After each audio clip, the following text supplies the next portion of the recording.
$1,700 in rebates. AirVan is just another great way to make you feel better. So call Ramsey Heating and Electric today at 678-0459 or go to their website, ramseysonline.com. Caller, thank you. You're on the air. Go ahead, please. Good morning, Zeb. Yes, sir. You know, you and I are old enough, well, at least I am, to remember when the Second World War was going on. Mm-hmm. And was this country united then? You bet it was. And everybody was willing to sacrifice food, or like sugar and flour and things like that were rationed then. But we were willing to give whatever it took to win this war. And how far have we come since then? Well, wait a minute. How corrupt is our government? Yeah. Let's break this down a little bit, Keith, quickly. After 9/11, there was a resurgence of patriotism in this country. Like, you stepped on our soil and you killed our American citizens, and we are going to get you. Very sadly, that was short-lived. And I wish we still had that spirit. I wish that we could see the films every day of those planes hitting the Twin Towers. I wish we could revive the American spirit of the old snake coiled up, don't tread on me. I wish we could keep that spirit and we'd be unified. Leave us alone and we're going to fly the plane the way we want to. The American Constitution's values mean everything to us, but it's not happening that way.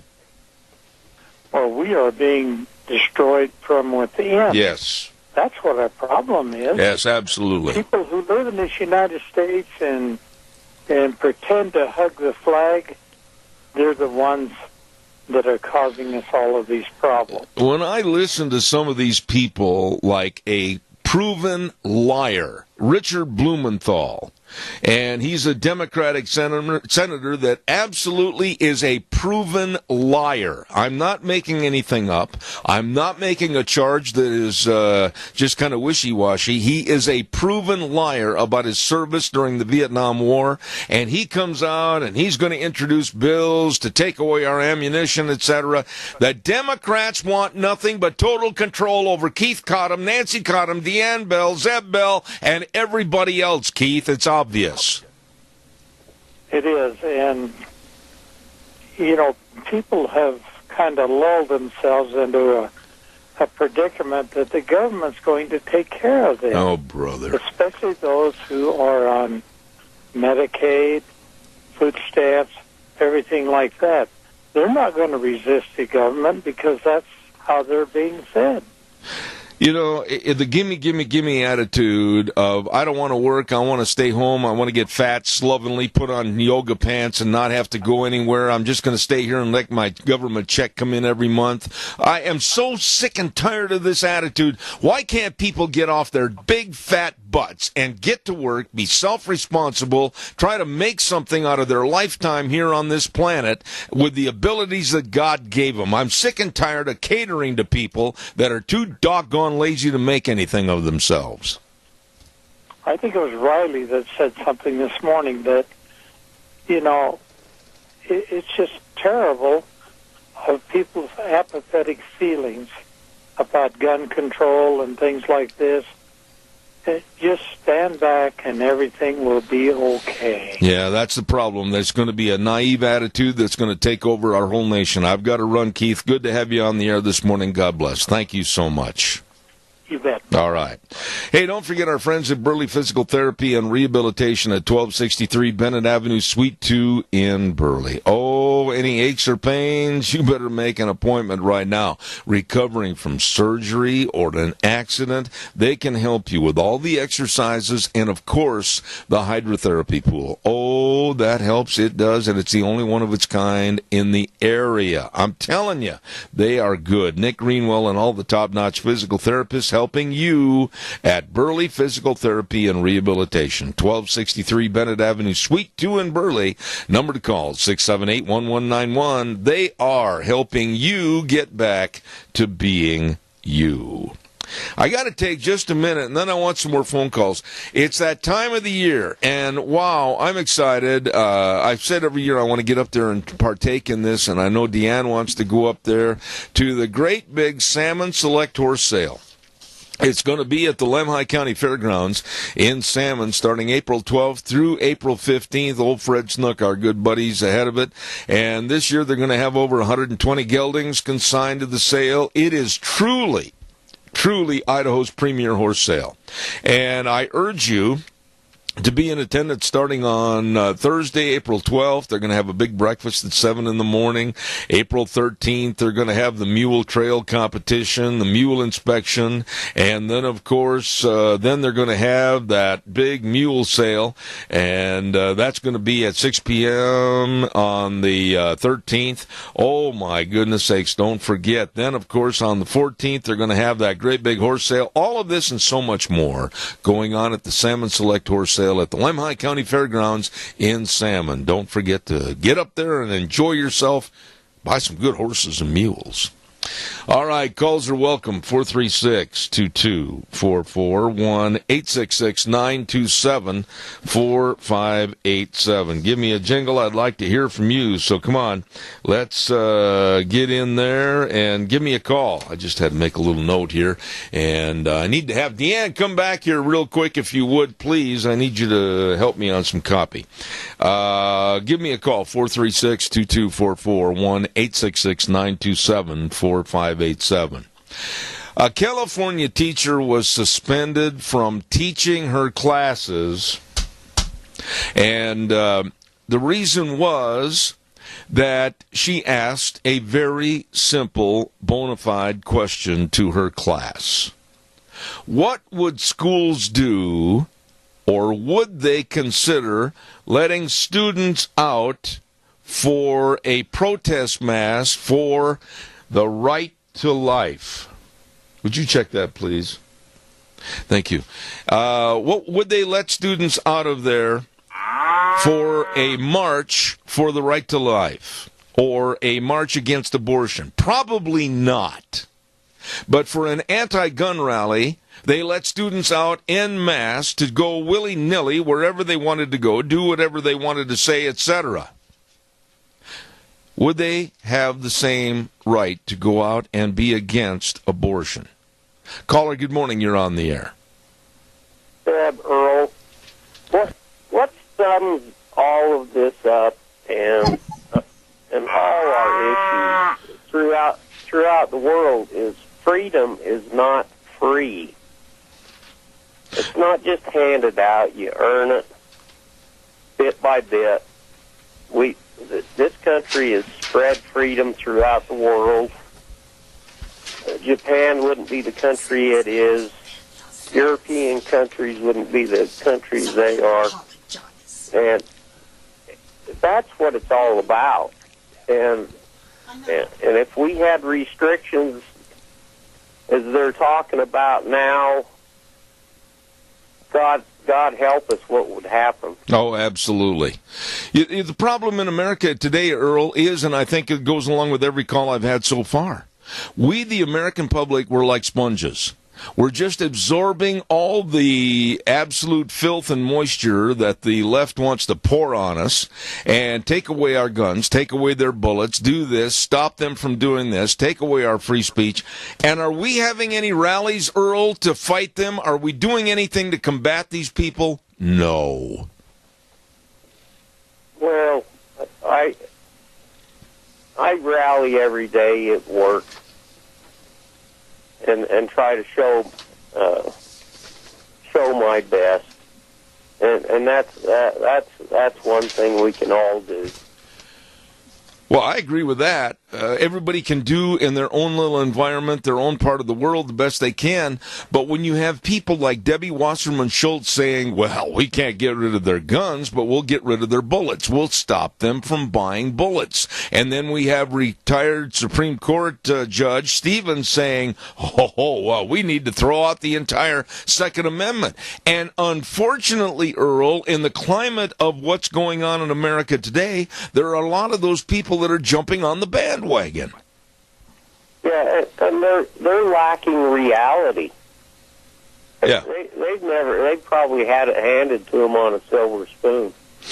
There, you've touched on it. Everybody today, I think, has taken a lick off the silver spoon that's been handed down to them. But they also forget that silver spoon includes the greatest of all constitutions ever of any country in the world, the United States of America. And they're not even being taught as to the values of that Constitution and what it's done for them. I'll bet you, I take a survey, I'm not saying so much here in Cassia County, Twin Falls County, or Minidoka County, because I still think that we have people qualified that are teaching the kids what about our Constitution, what about our civics, what about our government.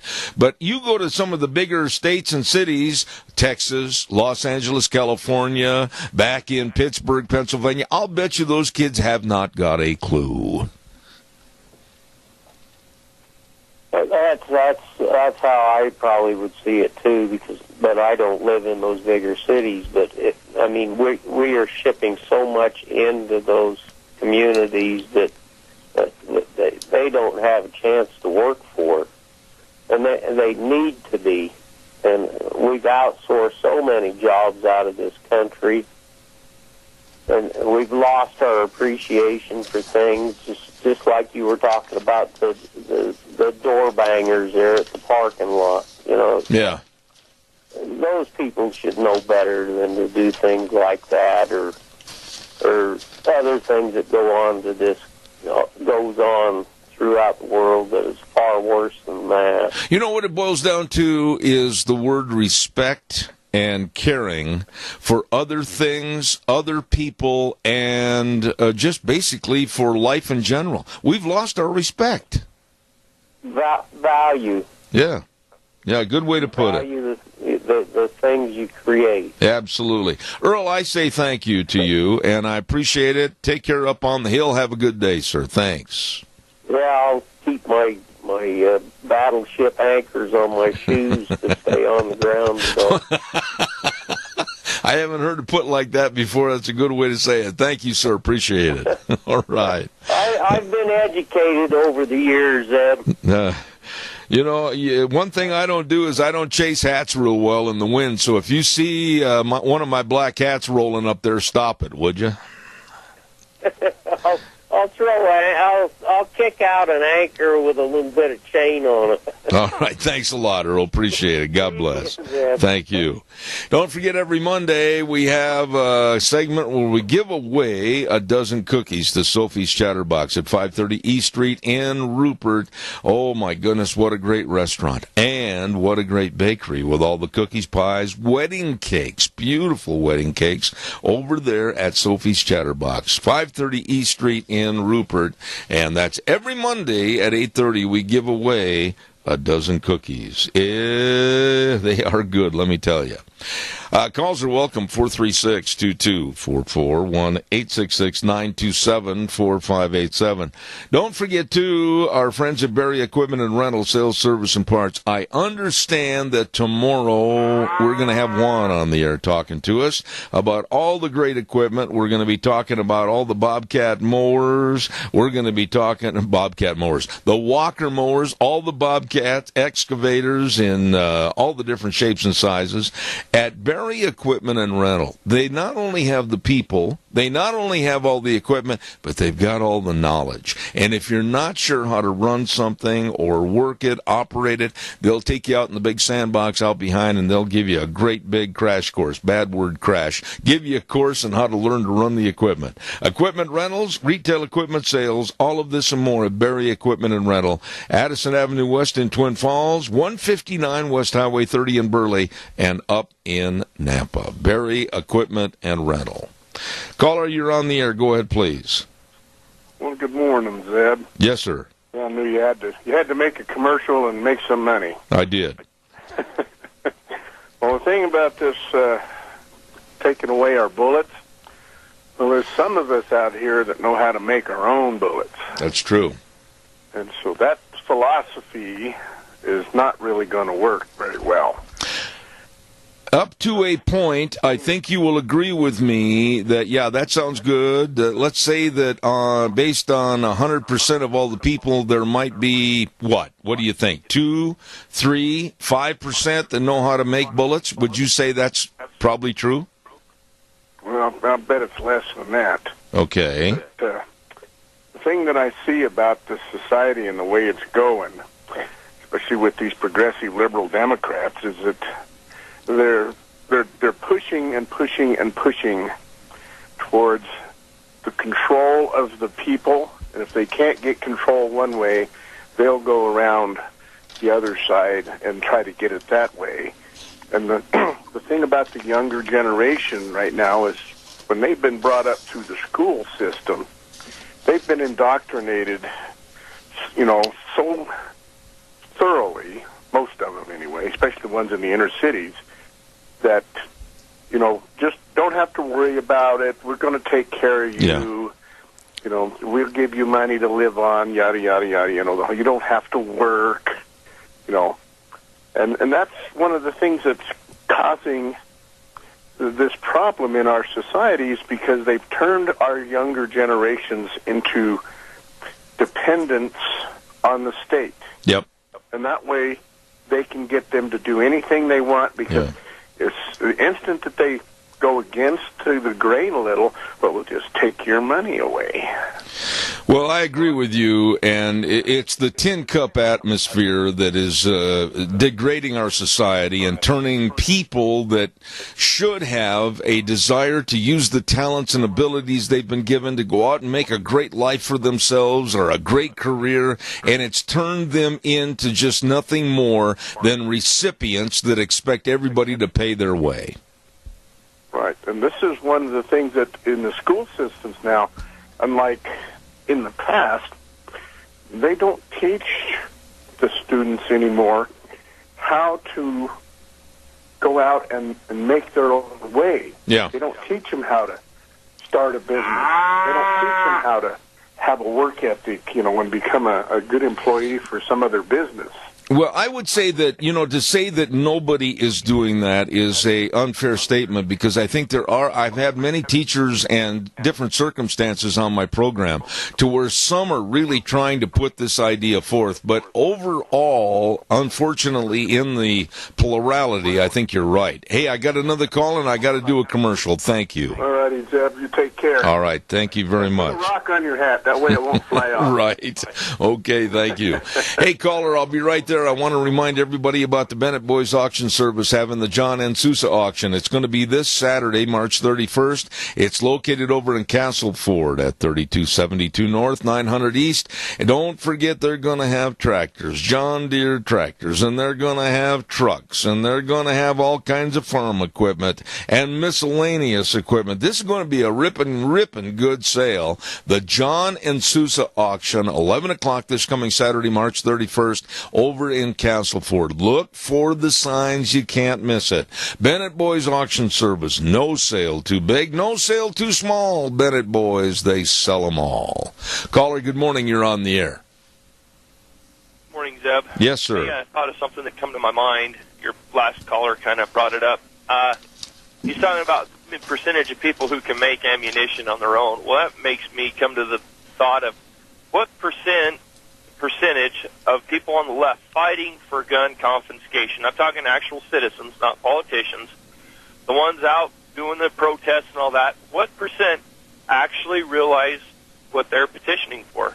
Are they doing it because it's popular? Are they doing it because someone told them to? Or how many actually know what they're actually fighting for? That interests me very much so. Well, Roddy, I think that question could be asked as to whether or not they're out there marching for abortion, or if they're marching for any other cause. Do they really understand the net result of what they're wanting to happen? And I would say no. In most cases, I would say that according to these kids, when they interviewed a lot of these kids during that anti-gun rally marches this past weekend, a lot of the kids had no clue what an assault rifle was. You asked the question better than I did. You asked exactly what I was trying to get off my mind. But exactly, uninformed people And if there was a way that somebody could inform them without having a violent confrontation, which I've seen little snippets and videos where people ask, "What is an assault rifle?" Yeah. And they can't tell you. There are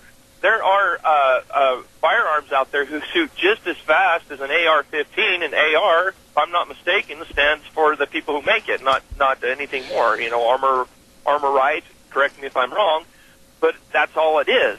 And there's another platform on a wood stock that looks like a hunting rifle that shoots just as fast and the same caliber. And people don't know this. They're not educated. It's not assault is an adverb or an adjective or whatever. It's not an actual weapon. Well, I will say this.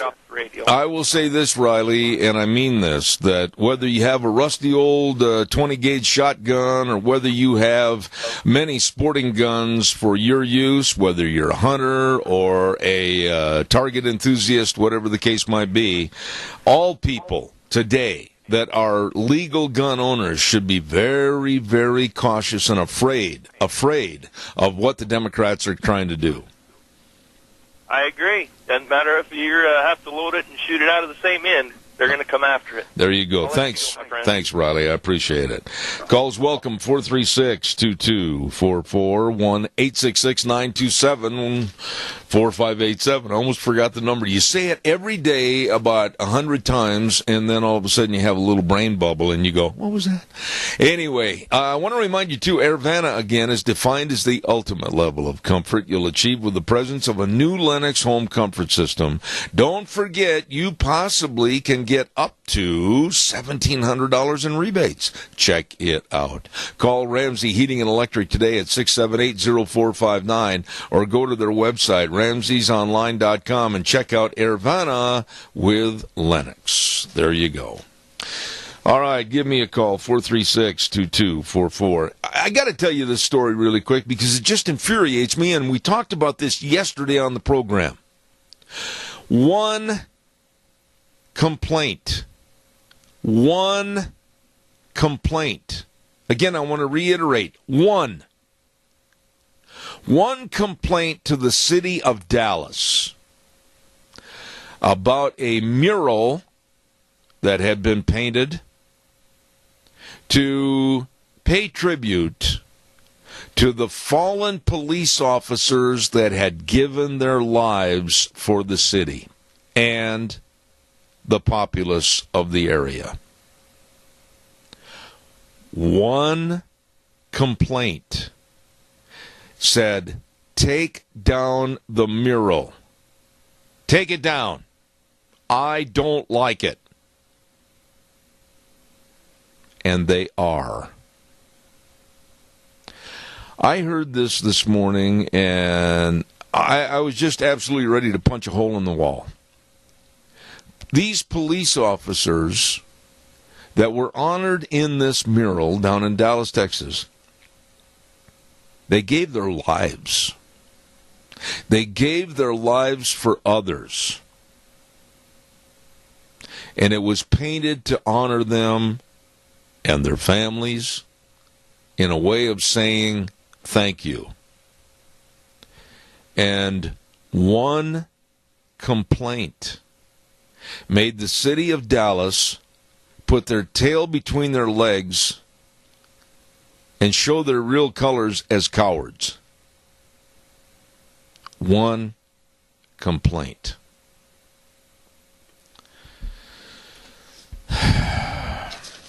Let's have the weather forecast right now. Mount Harrison Audiology and Hearing Aids, and they are located right behind the Minidoka Hospital, across from the emergency room. The number to call to make an appointment for a hearing screening, 312-0957. Once again, they are so dedicated to serving people with hearing loss of all ages and their families, and they want to serve you. Please call for an appointment today at 312-0957, Mount Harrison Audiology and Hearing Aids. Right now, here's Scotty with the weather.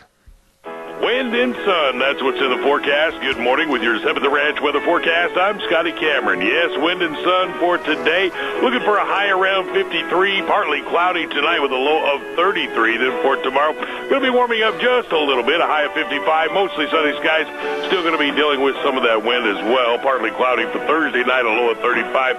Highs getting up to around 61 for Friday. Still mostly sunny skies, and the wind is going to be blowing, partly cloudy for Friday night, a low of 39. Your weather forecast for the weekend looks like about the highs around 60s and still going to see a little bit of wind. That's your Zeb at the Ranch weather forecast. I'm Scotty Cameron. Doing a great job, Scotty. Thank you very much. Mount Harrison Audiology and Hearing Aids with Dr. Pickup and Dr. Mitchell serving you with your hearing health care. And the number to call for an appointment, 312-0957. Thank you. I don't know if you remember this story or not about the illegal alien cop killer. You remember a couple of weeks ago we saw him sitting in the courtroom laughing and then turning around and laughing and clapping at the victims' families. And then he said out loud in the courtroom that if he's ever released from prison, he would go and kill more police. With a great big fat smile on his face, laughing at the victims' families. Well, yesterday, the jury came back and recommended that this fat boy, illegal alien, get the death penalty.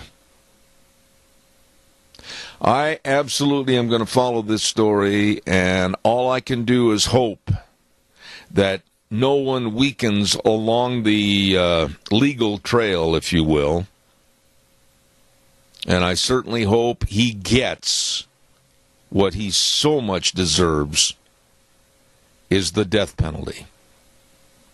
Laugh that one off, fat boy.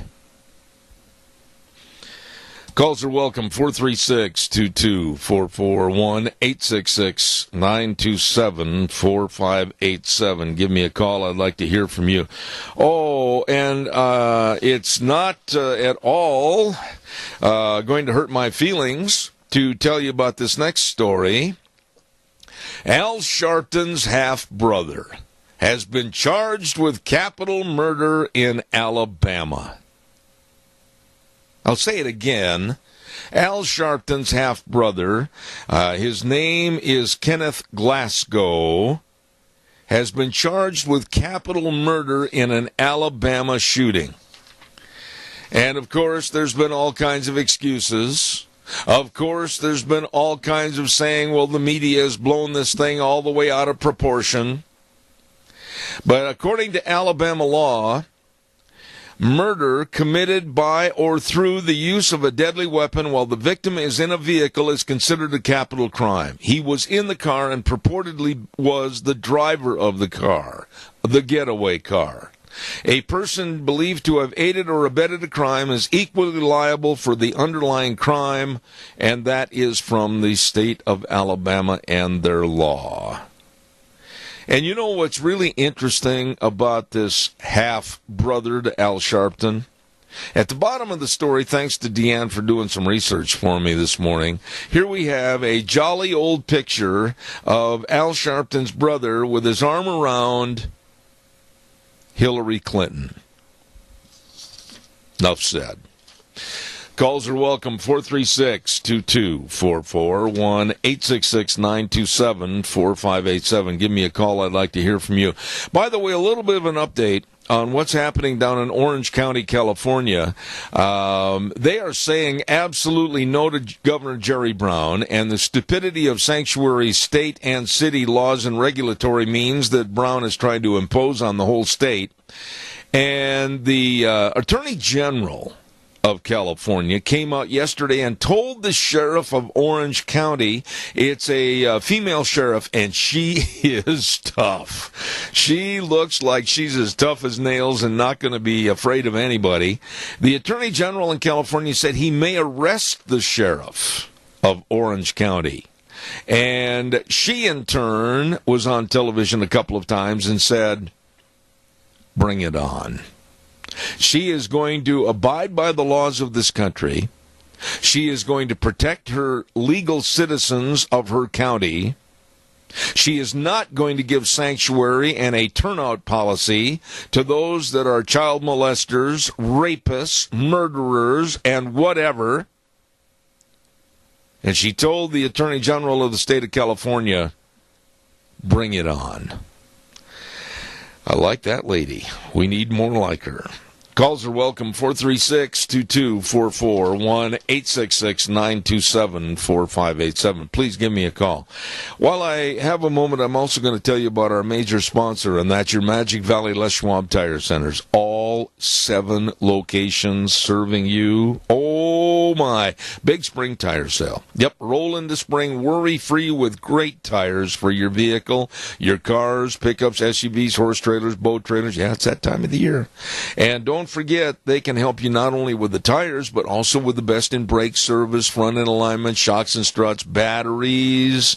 But like I said, above all service, you go in there and they take care of you. Your Magic Valley Les Schwab Tire Centers with Lane and Rupert, Dave on Blue Lakes and Twin, Mike and Buell, Mike and Jerome, the Twist family in Paul, Daniel on Pole Line in Twin Falls, and my buddy Randy on Overland in Burley, the best. Your Magic Valley Les Schwab Tire Centers. There seems to be a big hubbub about the 2020 census asking a question if you're a citizen. Why shouldn't we know? Why shouldn't we know? Why is the left making such a great big uproar over this census question? Are you a United States citizen? The crazy Democrats are going absolutely ballistic, saying that it's too intrusive to ask if somebody is a United States citizen. Legal citizens should be counted. Why in the world are we swaying back and forth and saying that illegal aliens should be counted? They have no say in this country. They have no rights. They have no voting rights. But if we count them, then the voting districts are shifted and changed to reflect that population. Oh, so there you go. They're trying to change basically the election and be unfair and dishonest in the election. We need to know who they are, what they are, taxpayers or not. Are they taxpayers or takers? And this isn't a new idea to put that question on the census. Everybody seems to think, well, Donald Trump is doing that. It's all Donald Trump's fault. No. As a matter of fact, let's be fair and go back to Bill Clinton also had on the census questions about if you're a United States citizen. Hold the bus, Gus. Don't just point your finger at Donald Trump because you'd be wrong, which most of the left is most of the time. And the administration and Sarah Huckabee Sanders said this yesterday.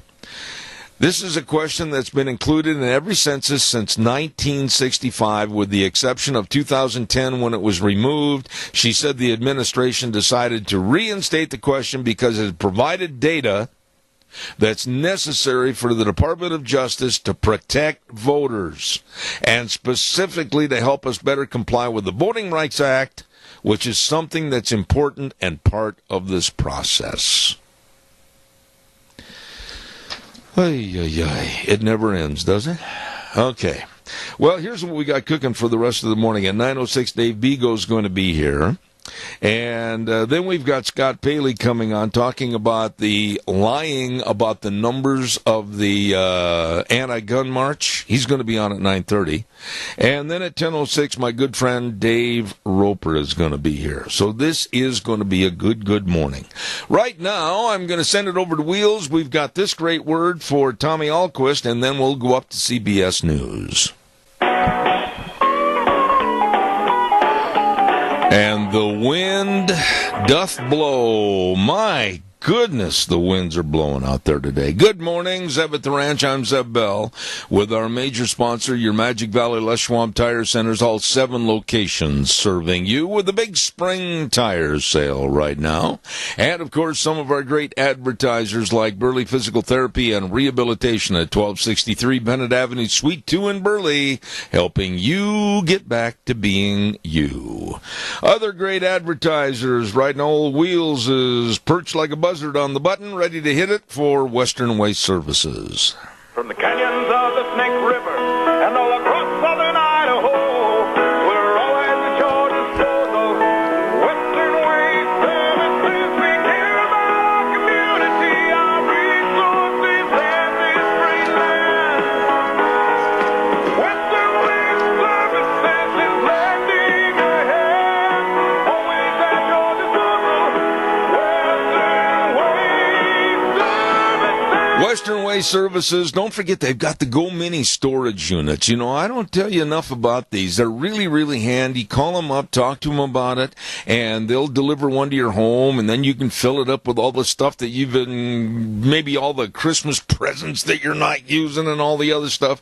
Hey, and if you don't want to store it on your property, they can store it at their location. Serving you. Western Waste Services, always at your disposal. Call them today at 734-6969. Wonderful people. By the way, too, I want to remind you, we have a great program on Thursdays. I tell you what, I've learned so much, and these are quality people serving you at Cassia Regional Hospital at 9:17 on Thursdays tomorrow. It is absolutely excellent information from Cassia Regional Hospital, providing you and your family excellent health care at Cassia Regional Hospital. These people are your friends, your neighbors, serving you at Cassia Regional Hospital. Quality care close to home. Absolutely excellent. Right now, also, I want to remind you, too, about Airvana. It's defined as the ultimate level of comfort you'll achieve with the presence of a new Lennox home comfort system. And when you buy a new Lennox system at Ramsey Heating and Electric, you can get up to $1,700 in rebates. Airvana is just another way to make you feel better. So call Ramsey Heating and Electric today at 678-0459 or go to the website ramseysonline.com. It is Wednesday, and with that, I say a good morning to my dear friend back in Indianapolis, Indiana. They had snow not too long ago. Dave Bego, how are you? Well, I'm doing okay, Zeb. It's kind of a sad day for us. Our chef passed away at our country club, and he was a great guy, so everybody's kind of sad. And it's not snowing here. It's actually in the 50s here, and we've had rain the last day and a half, and it's cloudy and dreary. That's kind of our morning. I think that you would agree that springtime can give you all feelings of whether it's joy or whether it's sorrow. The weather changes easily in 5 minutes, no matter where you are. I think you'd agree with that. Yeah, it is, and they're saying we might get some sunshine this afternoon. We're hoping so. All right. Dave, I feel this way. Maybe you don't. Maybe I'm more concerned and worried more than you are, but I am seeing, since the anti-gun marches a week ago, with the use and abuse of the kids as a ploy and toy for the Democratic left, I'm really concerned about what I'm hearing and reading and feeling from the Democratic Party. Debbie Wasserman Schultz saying, well, if we can't get their guns, we'll get their bullets. We'll tell gun owners they do not have a right to bear bullets. And then retired Supreme Court Justice Stevens saying, we need to repeal the Second Amendment. I think things are getting a little serious, my friend. Well, I do too, and behind the scenes, as I've mentioned many times, Soros and some of the unions and the far left are controlling all this stuff, and they're going out and getting these people and get them stirred up using teachers and professors to help do that. And what's sad though is that, I don't know if you saw, there was one article where one of these teenage girl was in the march, and she got up and spoke and against guns and everything. But then they had a picture of her in her jacket. It was kind of like an army jacket, but it wasn't a true one. It didn't have any stars and stripes or anything on it, but on the sleeve of it, they had a communist patch. Yes. And this is the real concern that I have in this country, that, again, they're trying to bring us down, make us a socialist, communistic country, and they're getting into the heads of people who are naive and young kids who are naive Dave, to do this stuff. I absolutely agree with you, and I saw that along with other very socialistic attitudes and communistic attitudes, and I listened to their speech and their verbiage. If one of those kids, 15, 16, or 17, would have been my son or daughter, there'd have been heck to pay when they got home, because that was not an example of professionalism or growing into maturity. It was nothing more than being led by the left to be a tool and a toy, like I said earlier, to get gun control for the liberal left. Well, I agree with you, and the sad thing, though, is you would think the parents would have already been on top of this and that, but there's a lot of parents that aren't involved in watching things, and then some of these kids come from one-parent families and that, so they don't get the direction and that they need, and the left understands how to, or who to go after and how to, get them convinced and brainwashed, and this is going on. And as I keep saying, as we get closer to the elections in November, it's going to get worse and worse, because the Democrats and the unions, who are their biggest supporters, feel like they're in a downdraft. I see a huge divide in this country right now, and I'm not trying to be negative. I'm being honest with you, my dear friend. I see a huge divide right now with the late-night talk shows. I see a huge divide with all that's put out from CNN, ABC, NBC, CBS, where gun owners are going to be vilified. They're going to be antagonized. Oh, you're a member of the NRA. Damn you. You're a gun owner. Why, you're dangerous. We have to watch out for you. I see a split in our society to, boy, I don't know what's going to happen over the next 18 months. Well, I don't either. It's going to be interesting to see, although, people need to wake up, and, it's sad what happened down in Florida, and it's happened some other places and that, and but it really doesn't come down to the guns. It comes down to these people that have committed these crimes, that they've had some psychological or drug problems and that. And I mean, if you look across the country, more people die every year from drug problems and overdoses and stuff like that than guns. Yeah. But you don't see the left going after that and trying to close the borders and keep things safe in this country. They go after guns because you pull guns from everybody. That's a step towards taking over the country, because we don't have a way to defend ourselves. Well, and not only are they going after the Second Amendment, but they're also at the same time going after the First Amendment of free speech. I don't know if you heard about this California teacher that was suspended for asking a very good question to her class. Would schools accept, and would society accept, students leaving classes en masse to go to a right to life anti-abortion march? And the school hierarchy heard that she asked that question, and they suspended her. This is insane. It is. But again, you behind the scenes, and I keep telling this, and I know people think I'm crazy, but I'm not. The unions control what's going on in our education system across the country, and they want this kind of stuff to happen because unions are in a down spiral, and they want to rebuild themselves, and they want to do it by taking over this country. And they control the media, too, behind the scenes, because if the media doesn't talk out the way they want to, behind the scenes, they're going after their advertisers. Okay, but America needs to wake up to what's really happening. Yeah, and this is my fear, that I'm kind of like, Hannity and Laura Ingraham and Limbaugh. They're going to come after us, and they're going to use and employ any means necessary to stifle and shut us up. And I'm really being cautious about how they're going to employ some of their tactics. I'm not going to be quiet. I'm not going to quit denigrating them or their absolutely communistic ideas, but you know some as well as I do, Dave. They're going to be after you. They're going to be after me. Well, they are, and the other thing I want to say is this isn't all the Democratic Party and that. This is the far left. Yep. And because I know a lot of Democratic people who are good people and nice people, and they understand that we need to do certain things in this country and maintain our rights and our amendments and stuff like that. I mean, I had lunch with a high-ranking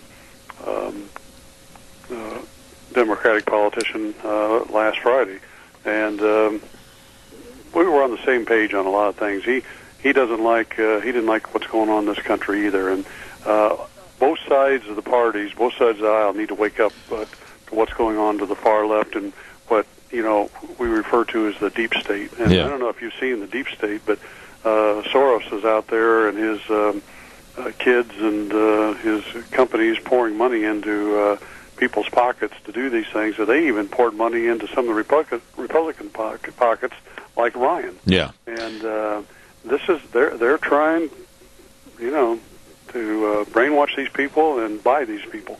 Yeah, but Dave, right therein lies the problem. You met with a Democrat that doesn't like what's going on and doesn't like the division. I know I've met with Republicans that feel the same way. We've got to do something, but we're not doing anything. We're not being vocalized. We're not being organized. We're not having marches against those people. We're not demanding things that stay with our Constitution and our value system in America. We're like sponges. We just absorb their bad water. Yeah, I know, and I'm hoping that Trump is going after the deep state too, and hopefully he will get some things going and get some backbone into people to do these things. And the other thing is, and I've talked about this many times, that we need term limits in Congress. Oh, amen. So that people are there for a certain period of time and they're out, and we get more people back in to do the right things for this country. And I heard that Trump is coming out with a list of things on Congress that it could be like term limits. It could put people in a place where they don't want to stay there because they don't get any tenure or pension. They don't get to participate in Social Security, have to purchase their own retirement program. The list goes on and on. And that's the type of thing we need to get people to go to Washington and do the right things for this country, not the right things for them. Absolutely. Which leads me to the next story that I know you're going to be well versed on.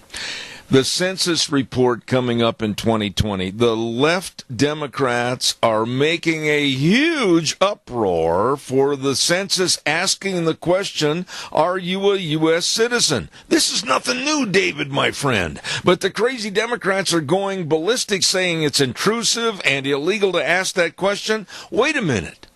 We should only count legal tax-paying citizens. Why do we want to count the illegals and have their votes and their voices count towards maybe district changes for voting, etc.? This is nuts.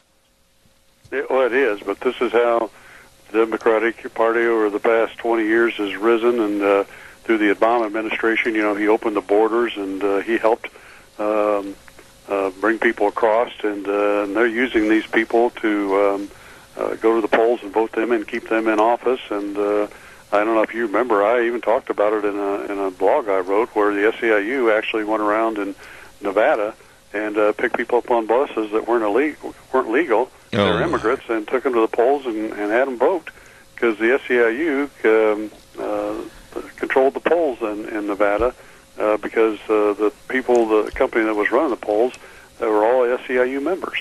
And this is all about about staying in power and staying in control. Dave, when they went to the polls, did they not ask for an ID? Did they not ask for anything that would show and prove the legality of the voter? I am absolutely in favor.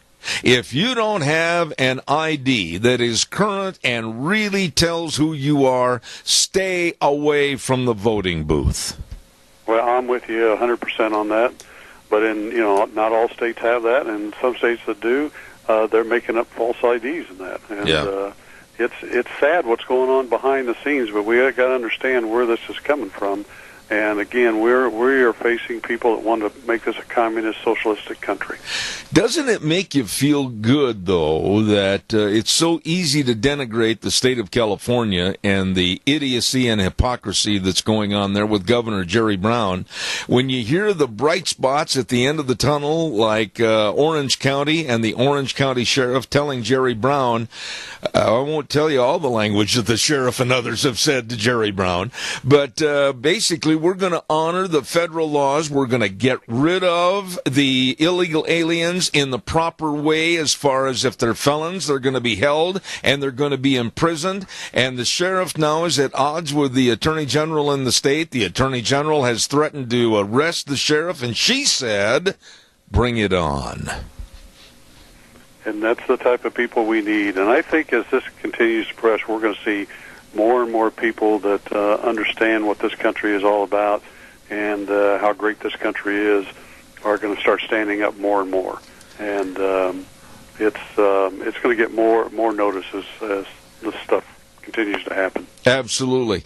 Along with that, I wanted to ask you about something else that really hurt me when I heard this morning, that there was a mural painted in Dallas, Texas, in honor and in remembrance of the police officers that had given their lives for the public and population of that area. And one complaint, David, one complaint came in to the city, and this morning they have the screwdrivers and the hammers, and they're tearing down that mural. One complaint. Isn't that disgusting? That's sad. Again, that's lack of backbone, and we need people to stand up, and but I think we're going to get more and more. Where is this at? Was this in Austin, Texas? Down in Dallas area. Okay. Yeah, and it just shows me that one complaint, or two complaints, or three, out of all the percentages of the people that want it, all of the people that really respect our men in blue, our police officers, and one complaint in the city of Dallas goes into a tailspin, puts their tail between their legs and runs off and hides in the corner. That to me is just absolutely, I have no respect for cowards. No, I don't either, and but I think, again, I think we're in California. I don't know if you saw in the northern part of California, there's some groups up there that think they want to separate from California and become a 51st state. Yeah. So people are waking up, and I hope it continues to happen. I do too. Now, I would be amiss if I didn't have Dave Bego, a great former college basketball player, on my program without sitting back and giving an analytical viewpoint of why he thinks Loyola of Chicago is going to win the Final Four. I think because of the nun, the 98-year-old nun. She is a character. I don't know if you've watched her in that, but yes, I have. I've read some articles on her and how she handles herself with the players and that, and the players basically say that she is like another coach, and that she really supports them and gets their spirits and their confidence up. And I think it's really interesting, and I hope they win, because I'd like to see her out on the floor with them when they win. I would too. Really, now you're a former basketball player and a good one.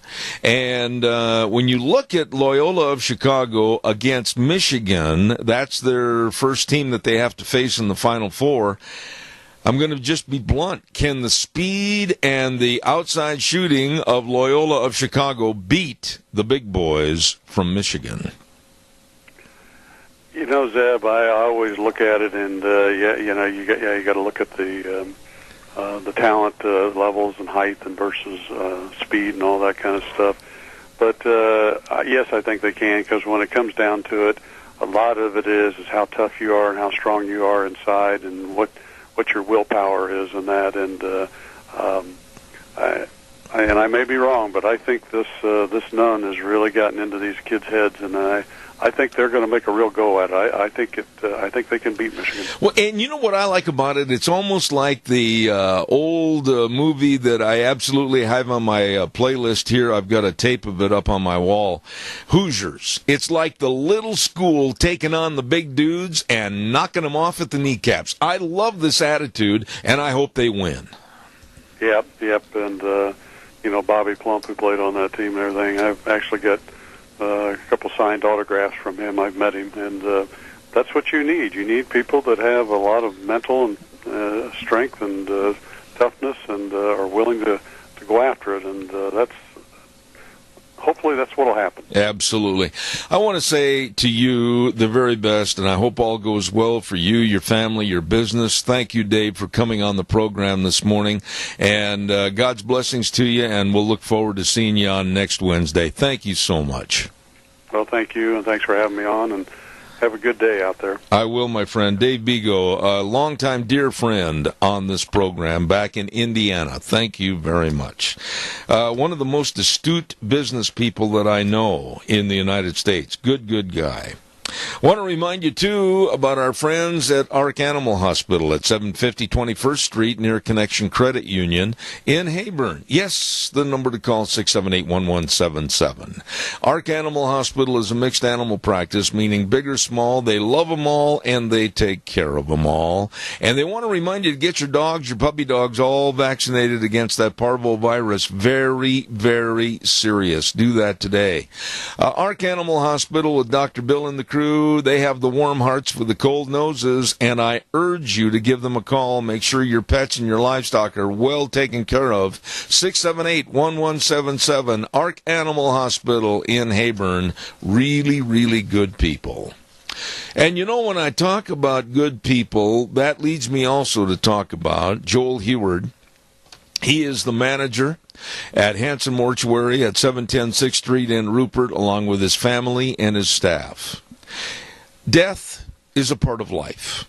And when there's the passing of a loved one, there's just absolutely all the sorrow and the turmoil and not knowing what to do and how to get it done in a short period of time. Stop. Please remember Hanson Mortuary.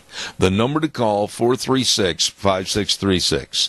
They always treat you with the highest ethical standards with unquestioned integrity. I urge you to call 436-5636, Hanson Mortuary in Rupert. And Joel Heward also serving you and your family at Morrison Payne Funeral Home on East Main in Burley. In just a moment or so, we're going to have our next guest on the program, and it's going to be Scott Paley. Scott's been on our show before, and I'm anxious to have him back again. He's going to be talking about the anti-gun marches with the kids and how, quite frankly, everything was really inflated, if you will, as far as the numbers were concerned. So we're going to have him on the air in just a few moments. I want to remind you, too, about Lee's Furniture, Floors, and More. Jeff and the rest of the crew over there, it's time to spruce up for springtime. Oh, yeah, maybe you want to have new carpeting. Okay, new carpeting. Or luxury vinyl planks. Or maybe you're needing some new furniture, new sofas or love seats. Or maybe your recliner gave up the ghost when you jumped up and down during the Super Bowl. Well, whatever it is, they've got it for you over there at Lee's Furniture, Floors, and More. 459 Overland in Burley, and I'm telling you, the people are so knowledgeable and so helpful. All you need to do is stop in. See them today, Lee's Furniture, Floors, and More at 459 Overland in Burley. Really super nice people. Sir. What? You already know. I tried calling Mr. Paley. He hasn't answered both lines, but I did leave him a voicemail on the main one. So I'm going to continue to try calling, but I'm hoping that he'll call in. Don't you dare give me any bad news like we've had at other times during the week. I know. I always hate breaking it to you, the bad news, but... we never did find our guy from Italy yesterday, did we? Well, we didn't. The guy said he'd get back to me from here in the United States, and, he never called back. Well, we will know one thing in the future, Wheels. We will not call him again. Yeah, you're definitely right. There he was, sitting over there in Italy, eating Basta Bazool and not paying attention to his timepiece. Darn Mr. Mac. Yeah, okay. Hey, listen, thanks. Please keep trying him as much as you can. Will do, sir. All right. No problem. Calls welcome, 436-2244. We can't find Scott Paley, but we'll keep trying. Deanne, maybe if you could come back here, my dear sweet wife, and try to reach somebody, I would appreciate that. But while we're waiting to see if we can get Mr. Paley on the line, we would like to remind you about Let's Ride, 270 Highway 24 between Rupert and the World. My goodness, this is where the fun is sold. Now, do you have four-wheelers? You don't? I would urge you to be sure and go over there and look at the selection. Oh, my goodness sakes. I'm telling you that you are going to be so impressed with what they do with all the four-wheelers and the side-by-sides and the accessories crammed into that great big showroom. Man, you can really pick out what you want. And they're super nice people serving you, too. Randy and Nick and the whole crew. Well, you stop over there today, and I mentioned the accessory department. I also want to mention the service department. Tyson and the gang, they will keep you running. Let's Ride, 270 Highway 24 between Rupert and the World. It is where the fun is sold. Caller, good morning to you. Well, good morning to you again. Yes, my dear friend, what can I do for you?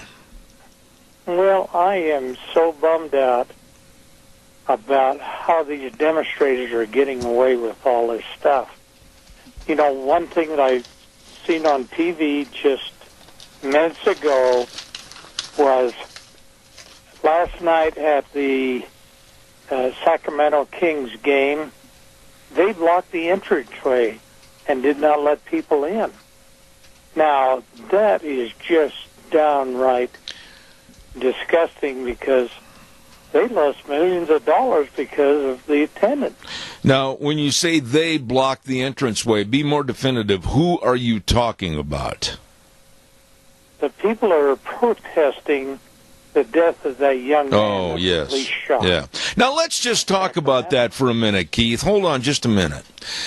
When everybody's crying great big alligator tears for this black man that was supposedly carrying a gun, and the police had asked him to stop and desist, and they eventually shot and killed him, which is a sad note. I'm sorry the young man lost his life. But also, what the networks and all the news media are not telling you, this young man had been on a spree of smashing windshields and destroying public property. The police thought, he had a gun in his hand, which I guess turned out to be a cell phone. That's still being investigated. But, when somebody's committing a crime, aren't they opening themselves up for the possibility of having retribution against them? I would certainly think so.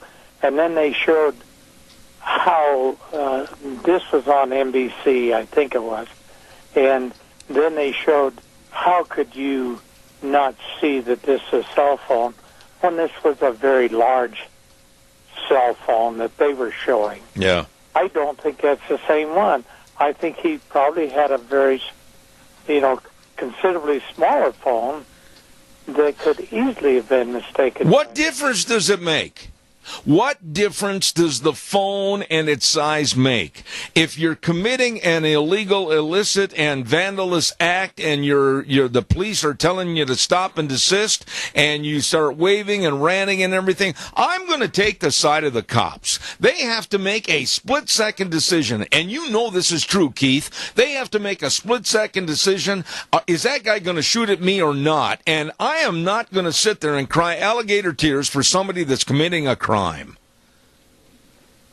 The one thing that I think is going to be very deterrent against this is the fact that he was shot 20 times That's a lot of bullets. Okay, whoa. When you have a group of police officers, let's say there's 4 or 5 or whatever, and they determine that this young man or this black man was going to turn and fire on them, again, I put you in the police officer's uniform. Do you wait and see, or do you take a bullet?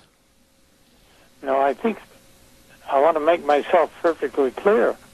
I do not advocate that 20 rounds there, but I was merely pointing out the fact that it happened. Yeah. And I do not blame the police for doing it.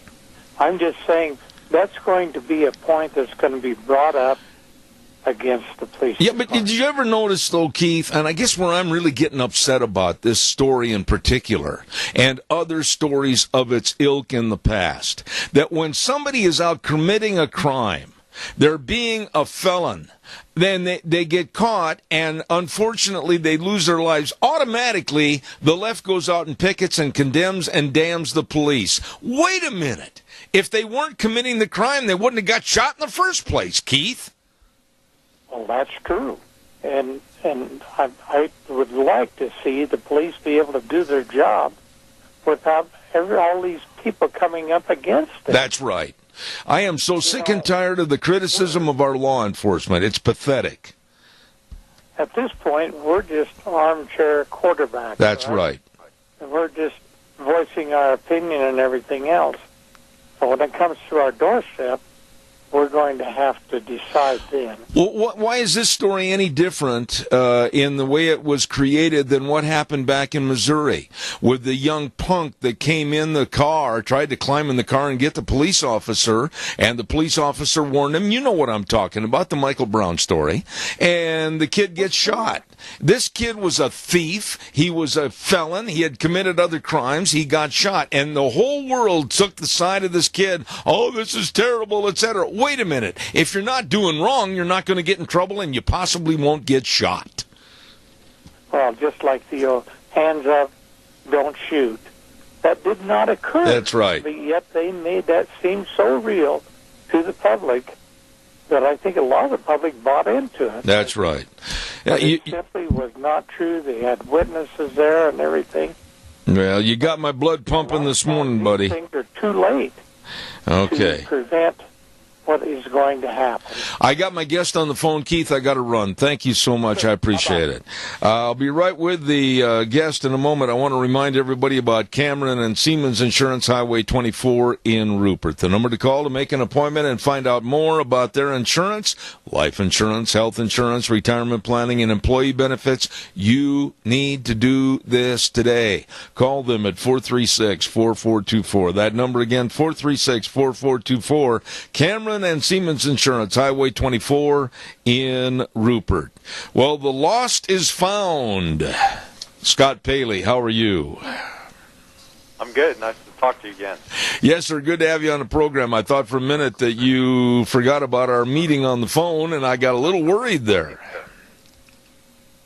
No, I was in a meeting last night, and I turned the volume down, and, of course, I hadn't turned it back up. Not a problem. Yes. You know, I'm so glad to have you on the phone this morning and discussing this anti-gun march, which I have said, and Wheels, we got a little bit of feedback on the line. I have said on many, many programs since last weekend, the young people involved were nothing more than ploys, pawns, and toys for the liberal left to push for their gun control measures. What are your thoughts? I think that they wanted to do something, and this is the best mechanism that they had to do something, you know, using social media to organize protests. And, you know, these things can't really be organized without money. And so I'm sure there are organizations that helped organize, you know, all of them. And I think I don't think it's a bad thing that people protest. I do think it's not a good thing to protest unless you protest to the right people and you have all the facts. Well, when you say that, though, Scott, and I want to get into your book, too, in just a few moments. But when you say that, when they're protesting, that's a good thing. I agree with that. But like you also said, they better know the facts, and they better have information as to what they're really protesting or what they're standing for. And I dare say that these young people do not know what the Second Amendment means. It does not understand the blood, sweat, and tears that went into our government to form this country. They do not understand their denigration of the NRA, and quite frankly, me as a member. I don't think they understand. Yeah, I mean, one of the things I put in the book, I have in the cultural part of it, I also have a piece in there about basic government facts. And I wouldn't be surprised if a lot of people wouldn't even know who their mayor is or their county commissioner chairman is, or That's true. who the president of the Senate or the chief of the Supreme Court would be. And one of the things that my point is in the book was that when you protest, for one thing, you have to understand both sides of the issue so that you can be effective in your communication. I have a section about effective communication also. And then the other thing is you have to think about how things actually get done. And they don't get done by having a giant, I don't know really what the best term for it is, but we use protest, but having a giant protest without doing the legwork on the grassroots level to actually influence the legislators that make the laws is just difficult. It's not going to change that fast. Things don't always change that fast in our government. So, for example, a lot of the social change that we've had over the last 100 years, it didn't come in one day. It came over years and years, sometimes decades, of attempts before the country moved to the point where those activists wanted it to go. Mm-hmm. But one of the things that's kind of interesting, I actually did a little looking just for my own curiosity yesterday, and I looked at some statistics, and it turns out that gun ownership by household is about the same as it's always been for the last 50 years. That's right. It ranged from 37% of all households to about 47%. I'd say most of the years seem to be in the low 40s. So basically, you have the same number of guns per household in, over the last 50 years. People weren't getting shot by kids or young people in schools 50 years ago, so what's changed? Well, let me ask you this, Scott. I think the protesters are really thinking about what's changed. They haven't looked at it. For example, they want to raise the age of gun ownership to 21, for example. Right. But how about nobody gets a social media account until they're 21? Or I'll even go one further. Let's not take them in the military till they're 21. If they're going to be 18 and cannon fodder and have to carry a gun and fight for this country and fight for others, why can't they come back and have a gun here in this country at 18? Yeah, it's a difficult argument. I mean, people, anytime something bad happens, somebody wants to do something about it because it's a terrible situation. Nobody could deny that. But understanding what caused it is really imperative to have an intelligent debate.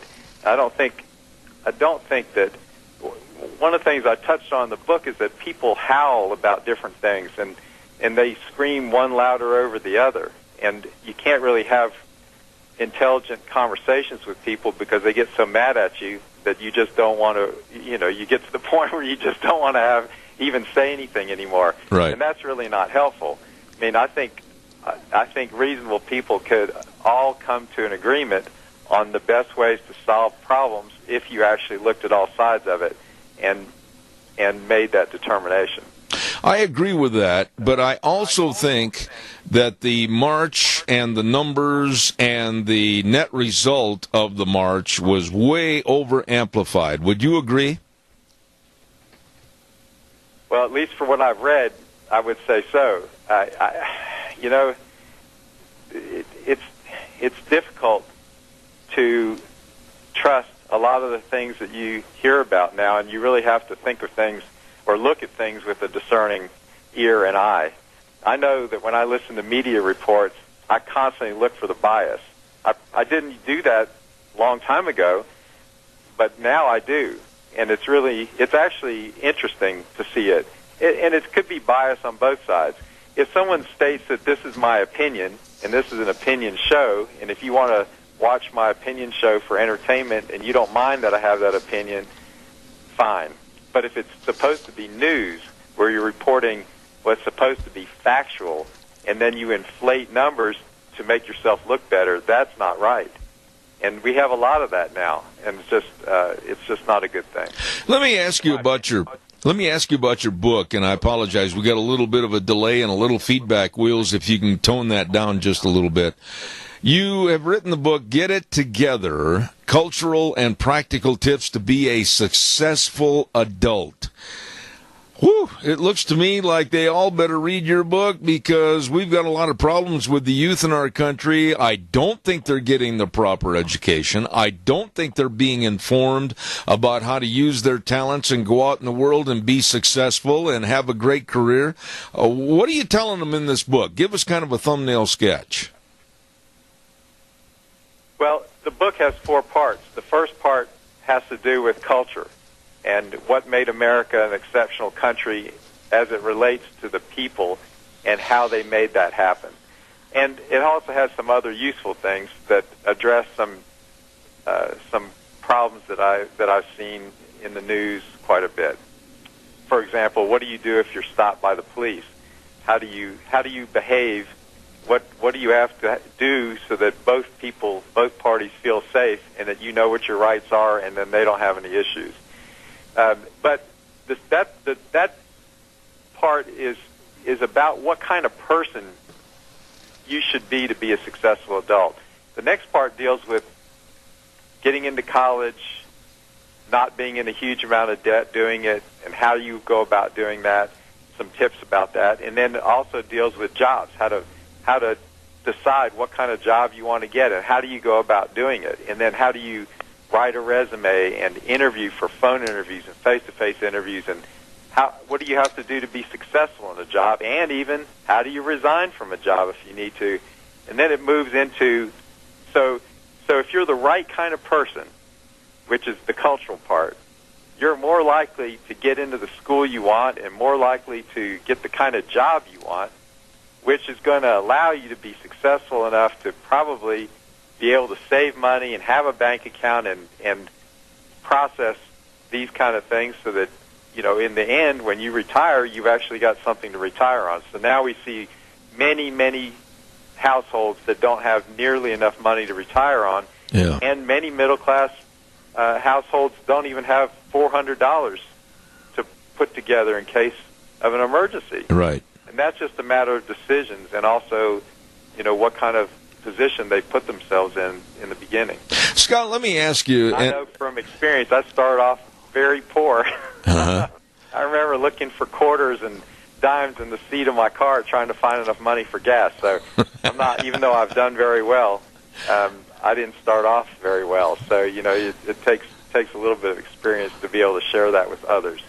And then the last part of the book has to do with how-tos of daily living. Basic things like how can you get a lot of things done in a day? How do you be prepared? How do you rent an apartment? How can you go and get a good roommate and be a good roommate? Buying a car, taking care of it, the kind of tools you have, setting up a kitchen, registering to vote, getting a passport. Basic things like this that will allow somebody to, to navigate life successfully. I also have a section in there on security, personal, cyber, and physical security. Mm-hmm. And it's done in that order on purpose, because if you're not the right kind of person, a lot of bad things are going to happen to you. Right. And if you're the right kind of person, somebody that keeps their commitments, that works hard, that is reliable, they're like the shiny penny that everybody wants. Everybody wants that person. All people want to be friends with you. People want to offer you jobs. People want to give you raises. People want to give you promotions. And if you're not that kind of person, you're looking at other people that are, that are achieving more success than you, and you might be wondering why. And it's important to reboot and start over and try to, live life in a different way. And part of that has to do with how you communicate with each other. And that's one of the topics that's how we start our conversation. Absolutely. Let me ask you this, and I know it's a speculative type question, but when you, an author of the book Get It Together, you look at the news and you see the Berkeleys and other campuses with civil unrest with the students and the burning and the demands and saying, well, no, we're not going to let this person on our campus to speak, and the loss of free speech on these campuses. Don't you sit back and wonder to yourself, do they really care about their future? Do they care about getting a job? Do they care about using all the talents they have to be successful? It worries me. What about you? It does. And if the shoe was on the other foot, they would absolutely not like it. I just think that it's unfortunate that just because you don't agree with somebody doesn't mean it means that you can't listen to them and have an intelligent conversation. You really have to, and it's a really important part of, for example, how do you interview properly? Right. One of the best ways to interview is to put yourself in the shoes of the person that's doing the interview, that's interviewing you, and think about what kind of employee would they want to hire if you were in their shoes. So this idea of trying to think about how someone else thinks about a particular issue, it's not just about politics. It actually affects everything you do. It affects all your relationships, affects your marriage, your friends, and everything. Just the fact that you can put yourself in their shoes, try to understand where they're coming from. And I mean, obviously, there's some things that are just plain wrong. You know, hating people is just plain wrong. You know, there's nothing you can excuse about that. Right. But if someone has a different viewpoint or they come at things a different way, they should always be allowed to state their piece. And that goes for both sides. Absolutely. Scott, tell us quickly, I'm almost out of time, but how about the book? Get It Together, Cultural and Practical Tips to be a Successful Adult. Where can they find the book? The book's available on Amazon under my name, Scott Paley, P-A-L-Y, or Get It Together, the book name. Also, it's on my website, getittogethertips.com.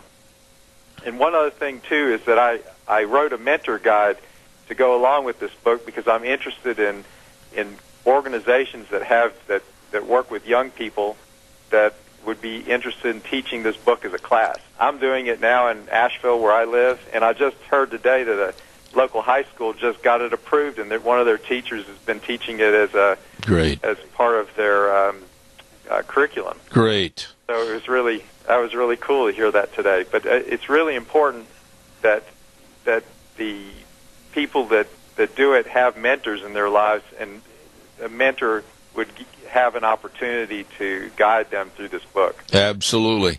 Hey, by the way, the mentor's guide is available on Amazon, too. All right, Scott, I want to remind you that if you ever buy a 1962 blue Oldsmobile Cutlass from a used car lot, the quarters on the floor are mine. Mine was a 66 Chevy Biscayne station wagon. Okay.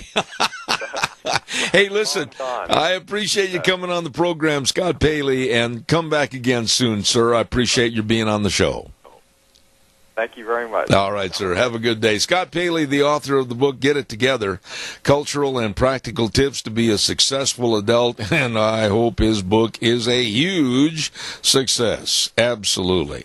We're going to get a weather forecast on here real quick, and I want to remind you, excuse me, Phillips Oaks, Goodwin, Crane, and Company are sponsoring our weather. And, they've been providing accounting services to the Mini-Cash area for well over 50 years. It is tax time. Don't throw rocks at me. It is. I can't help it. And they provide the best of tax return preparation, tax planning, business consulting, retirement planning, and the list goes on and on and on. Wonderful professional people serving you, your family, and your businesses.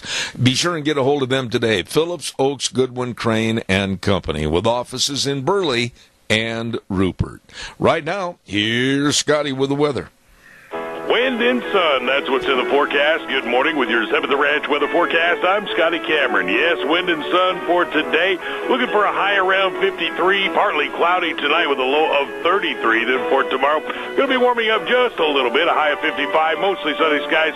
Still going to be dealing with some of that wind as well. Partly cloudy for Thursday night, a low of 35. Highs getting up to around 61 for Friday. Still mostly sunny skies, and the wind is going to be blowing, partly cloudy for Friday night, a low of 39. Your weather forecast for the weekend looks like about the highs around 60s, and still going to see a little bit of wind. That's your 7th Ranch weather forecast. I'm Scotty Cameron. Oh, man. Hold on to your resistol. Put your Stampede strings on. The wind's going to blow.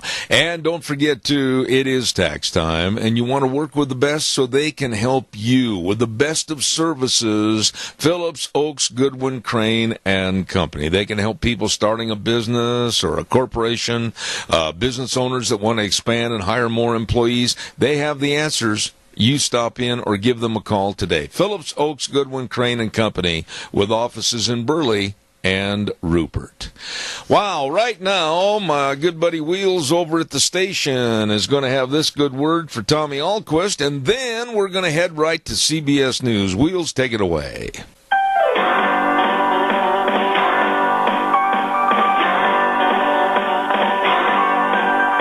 Oh, I love that music. Love that piano. Good morning, Zeb at the Ranch. Hour number 3 brought to you by our major sponsor, your Magic Valley Les Schwab Tire Centers. All 7 locations serving you with a big spring tire sale going on right now. And also some of our great advertisers like Burley Physical Therapy and Rehabilitation at 1263 Bennett Avenue, Suite 2 in Burley. They are helping you get back to being you. This is Easter week. This is Holy Week. And our friends at Mad River Laser are supplying you with a lot of the Easter gifts for you and your family. They're having an Easter gift shop sale, and they just really encourage you to stop over and see what they have. It's a wonderful store at 502 East Street in Rupert. Mad River Laser with Nicole and the rest of the family serving you. Stop over and see them today, Mad River Laser. Along with the Book Plaza with Colonel Dale and his outfit. Man, they are nice, nice people. At 222 West 11th Street in Burley, they've got all the Precious Moments figurines and all kinds of gifts for the Easter baskets and great, great assortment of books. I mean, thousands of books. And they would love to see you come on in for your Easter gift buying at the Book Plaza, 222 West 11th Street in Burley. I have been very fortunate to have a good friend over the years that he's been on my program many, many times in the past. I look to him as a very knowledgeable source of what's going on in agriculture. And I say good morning to Dave Roper. Dave, good morning, sir. Good morning, Jeb. Remember, you get what you pay for. Well, I'll tell you what, I've always been impressed with your knowledge on agriculture and what's happening and where you've been in the past and who you've spoken to. President Bush is a good example. You had a chance to meet with him years ago. In a kind of a thumbnail sketch here, what is the status of agriculture today going into the spring planting of 2018 as compared to the past? Are you optimistic? Well, we're optimistic primarily just because the end of this season is when we hope, and it looks like the economic indicators are going to turn around for most of the commodities. Now, the cattle and calf price is going to be relatively good through the next foreseeable future, but what's hurt a lot of us is the spud and the hay and the grain markets. There's just a little bit of movement in that grain market now, but it's going to move farther after this harvest is finished. So starting next year, the economic forecast is that it's going to be a brighter future next year than it has been in the past several years. What about the little guys like me, I mean, that have to buy a lot of hay to sustain basically their hobby farms, you know, the horses, the cattle, etc. A lot of them have been priced out of buying hay and staying in the market, if you will, because of the extreme cost. Are we going to see hay go up quite a bit? A lot of hay ground was taken out. Yeah, a lot was taken out just because it wasn't, the guys were losing money. So there's, in this valley, I think there's still going to be an opportunity for small quantities of hay. But when things get tight, and they're not really that tight now. There's lots of haystacks around there. We're still seeing hay that's moving. The issue with regard to hay is what's going to happen on the trade issue with China, because we have some local exporters that export a lot of hay to China. Really? And in the event we have a hiccup there, that puts a lot of extra hay on the market. So something we need to watch there is what happens with regard to ag trade to China. Dave, you've always been forthright and take a variety of questions. When it comes to corn, I'm going to state my case on this, and you can tell me how wrong I am or if you agree. But I get a little bit more than upset when we start looking at corn as a commodity for fuel. I am not a big proponent of the ethanol for and use of corn. Do you think I'm wrong on this? No, I would agree with you as far as that goes, that it should be used for feed. But I think now when we have infrastructure for and a new administration that wants to utilize the petroleum products and availability to tap into those resources, I think will be diminished, other than the mandates that are already in place for us to use a certain percentage of corn ethanol. But with regard to that, you need to remember that these trade things could be the only thing, that the caveat that distorts what I just said, because right now we export about 60% of our soybean meal that's grown in the United States to China. Right. And usually we've already heard that pork is the first thing that they wanted to retaliate on, is pork products. And it's not a significant market, but enough to make a difference. So we actually had a crash last week just because of that issue with regard to pork price, and we don't know where that's going to end. But as far as, it's an interesting thing, we didn't import very much steel from China. Okay, you got to understand that. Our imports from China, or imports for steel, is from Canada and Mexico. But what we do is we export a lot of soybean meal and other commodities to China, and in reality, 60%, that's a lot. And when they stop that floods the market and causes some havoc in the feed side. Do you think, and the stock market came back after the initial Trump reaction to the higher tariffs, et cetera, and different trade agreements, but when you look at agricultural commodities en masse, altogether, is it where people that are doing the trading and the setting up of the different trade talks and trade bills and agreements, do they kind of just shine agriculture on? Do they have the respect for agriculture they should? Well, not all of them are represented equally. You basically have to go hire your trade attorneys and your trade negotiators outside of the government. Now, we have some people supposedly that legislate or lobby and negotiate on behalf of agriculture with the USDA, for example, but they're not the best. We don't have the sharpest tacks, if you will, in the drawer that represent all of agriculture. But in specific groups, they're doing quite well, and that's why in the pork industry that I'm involved in, we have one of the best.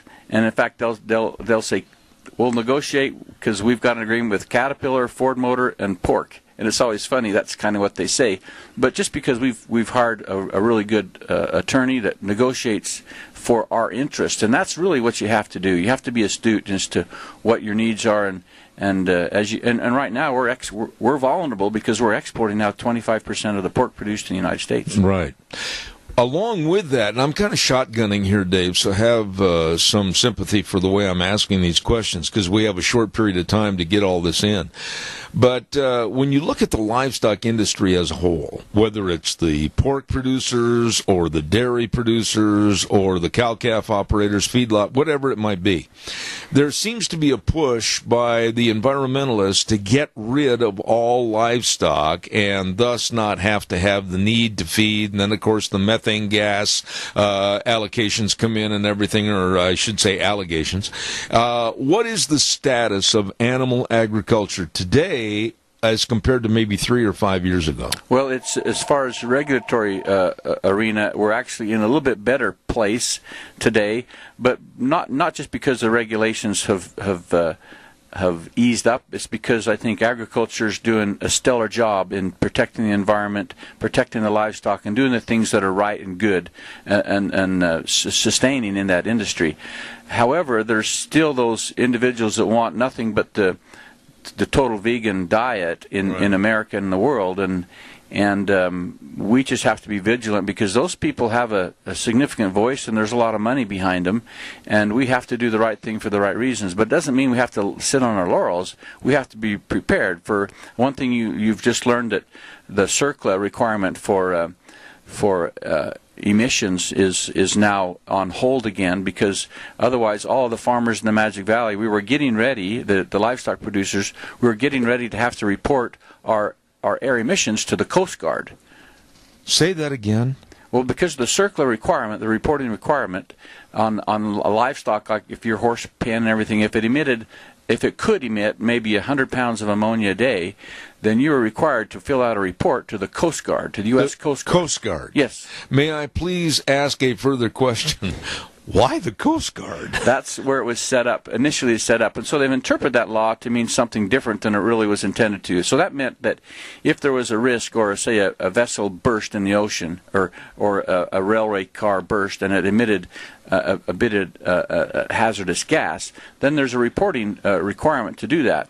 Well, the environmentalists, they decided that they would like to put that rule on all of agriculture, because there are, when feed and manure and those things decay, there is a release, a slow, continuous. Have they thought about doing the same ruling over the House and the Senate back in D.C.? I don't know about that. But really, this kind of shows, doesn't it, the ridiculousness of what's going on in our world today? Well, it's just like Waters United States, you know. Yeah. Oh boy, I'm glad you touched on that. Running on the same kind of pathway that is, and right now, this administration has give us a break, but we've actually had to litigate on that as farmers 3 times now. We've had to litigate again. 3 times on the waters of the United States. And you know, I've had a lot of the attorneys from the Pacific Legal Foundation and others on my program that have been testifying and fighting for the farmers and ranchers. It got to the point where the ridiculousness was, and I brought it up on the air, that out here in my old orchard, if I went out and dug a little bitty 3x3 hole and filled it with water with a hose and floated a little kid's boat in there, I'd be illegal. Yeah, years ago, about 15 years ago, when I participated in some work with the EPA to try to help them as they tried to craft some of their legislation, the original rule was it had to be a navigable water that they could regulate. That means you had to be one you could go in a boat with. And initially, they're the ones that breach their own authority by saying any water or any stream that could be intermittent throughout the year. So that just included all of our canal systems and everything else that they wanted to have authority over, which made it fairly problematic for us. Yeah, absolutely. You know, when you look at the status of agriculture and the problems that are being incurred just to be a producer, and then you look at the San Joaquin Valley of California, basically the breadbasket to the world, and then up here in Magic Valley, and you see all the rules and regulations and everything that they're imposing on the farmers in California, boy, I bet there's a big fear that a lot of that's going to be an encroachment to other states like Idaho. Is that right? That is correct. We're still fairly fortunate that in California, the whole state of California, you have to pay an emissions tax now on all your diesel engines, equivalent of about $800 a year just to operate a tractor or a stationary pump, and that's just to help California with it's really the real reason is so that people can drive cars on the interstate. But they're making the farmers and those in agriculture or any industrial diesel engine has to pay this penalty so that they can have offsets. And that's what they do that for. So, yeah, we would just assume that those good things that happen in California stay in California. What about, I think our food supply, and I've felt this way for a long time, I don't have the knowledge that you do, but our food supply and the way it goes from the field to the plate is the safest food of anywhere in the world, produced anywhere in the world, right here in the United States. But yet we seem to have more regulations. Why is that? It's just because we can. The naysayers can, and you're right. It's the most transparent of all food supply systems. Is that here in the United States of all the sectors of the industry, it's the most transparent, and it's the most regulated, and it's the most wholesome. But that we've been able to do those things, but and it costs us. We're a little bit disadvantaged to the cost. But as the world economy grows, we're positioning the U.S. agriculture sector to be the beneficiaries of the world economy, and it is growing. The world economy is growing. And what do people want to do? The first thing, they get a little extra money. Well, spend it. They want to eat.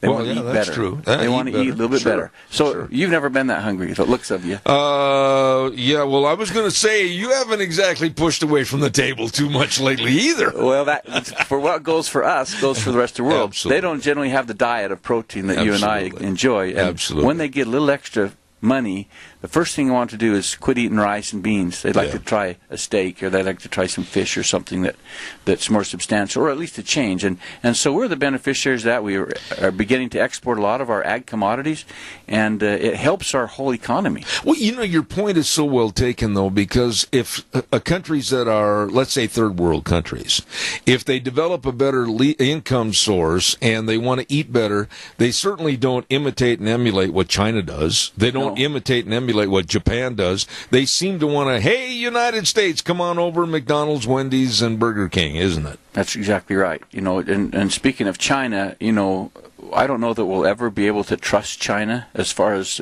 trade negotiations or anything they do. They steal intellectual property, but because of what we're trying to do worldwide, we actually need them to supply and to ship stuff to them. Because Absolutely. on the other side, we're buying all their junk. We're buying all the junk, and they want food. They want agriculture products. But isn't it about high time, like the Trump administration, to get fair trade and equal trade instead of seeing some of the percentages off in favor of other countries, 25, 30% above what we get?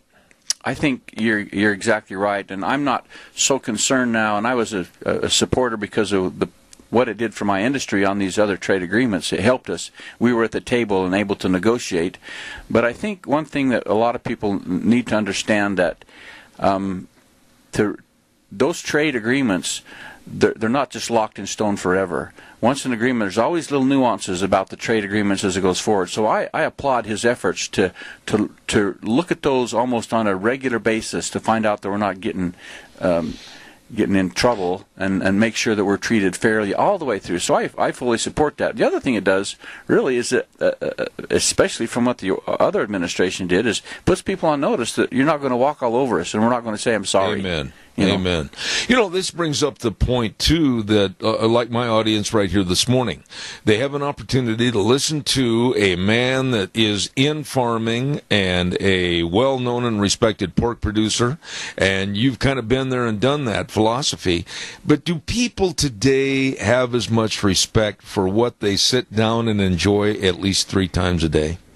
Well, I hope they do. I think we've never had it better in the history of the United States for having whatever you want, when you want it, and how you want it. Right. And you think about that. We've never had more available, good, wholesome, high-quality product. And had that not been the case, and the most evidence of that is the demand for all these other nuances. Vegan, GMO, non-GMO, natural, all natural. And you have that ability to choose because you have a plethora of stuff to choose from. Yeah. And now, they don't ask for that in Mexico, and they don't ask for that in China. They don't even know what it means. They just want substance. They want something to eat. So we're too spoiled. Somewhat. I would say we are. Yeah. What about the raising of the crops themselves? I mean, you have been on this program many, many times in the past, and we've talked about rules and regulations and about the use of chemicals and pesticides to create and grow a safer food source, but then the enviros come out and they're trying to diminish that and literally weaken and water down what you put on crops. What's happening in that field?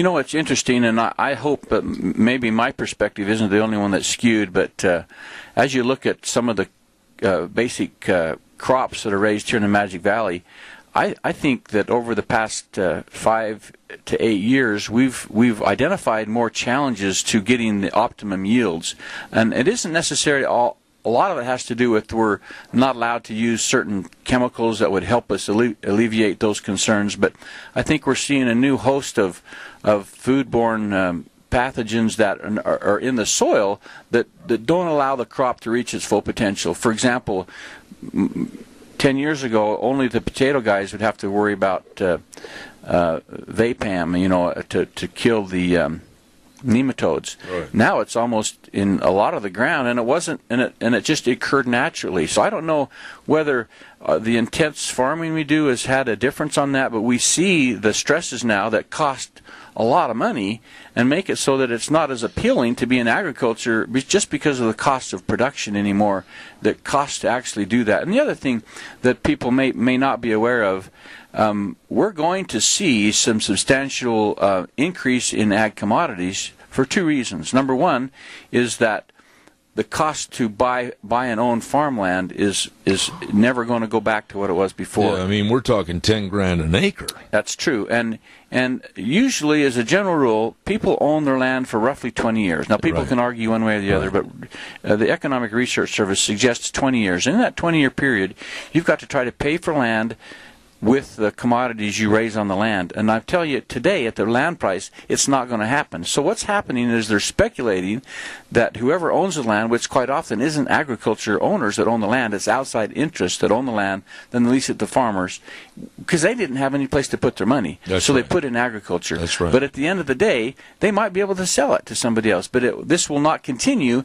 until there's an adjustment or until commodity prices substantially increase. Absolutely.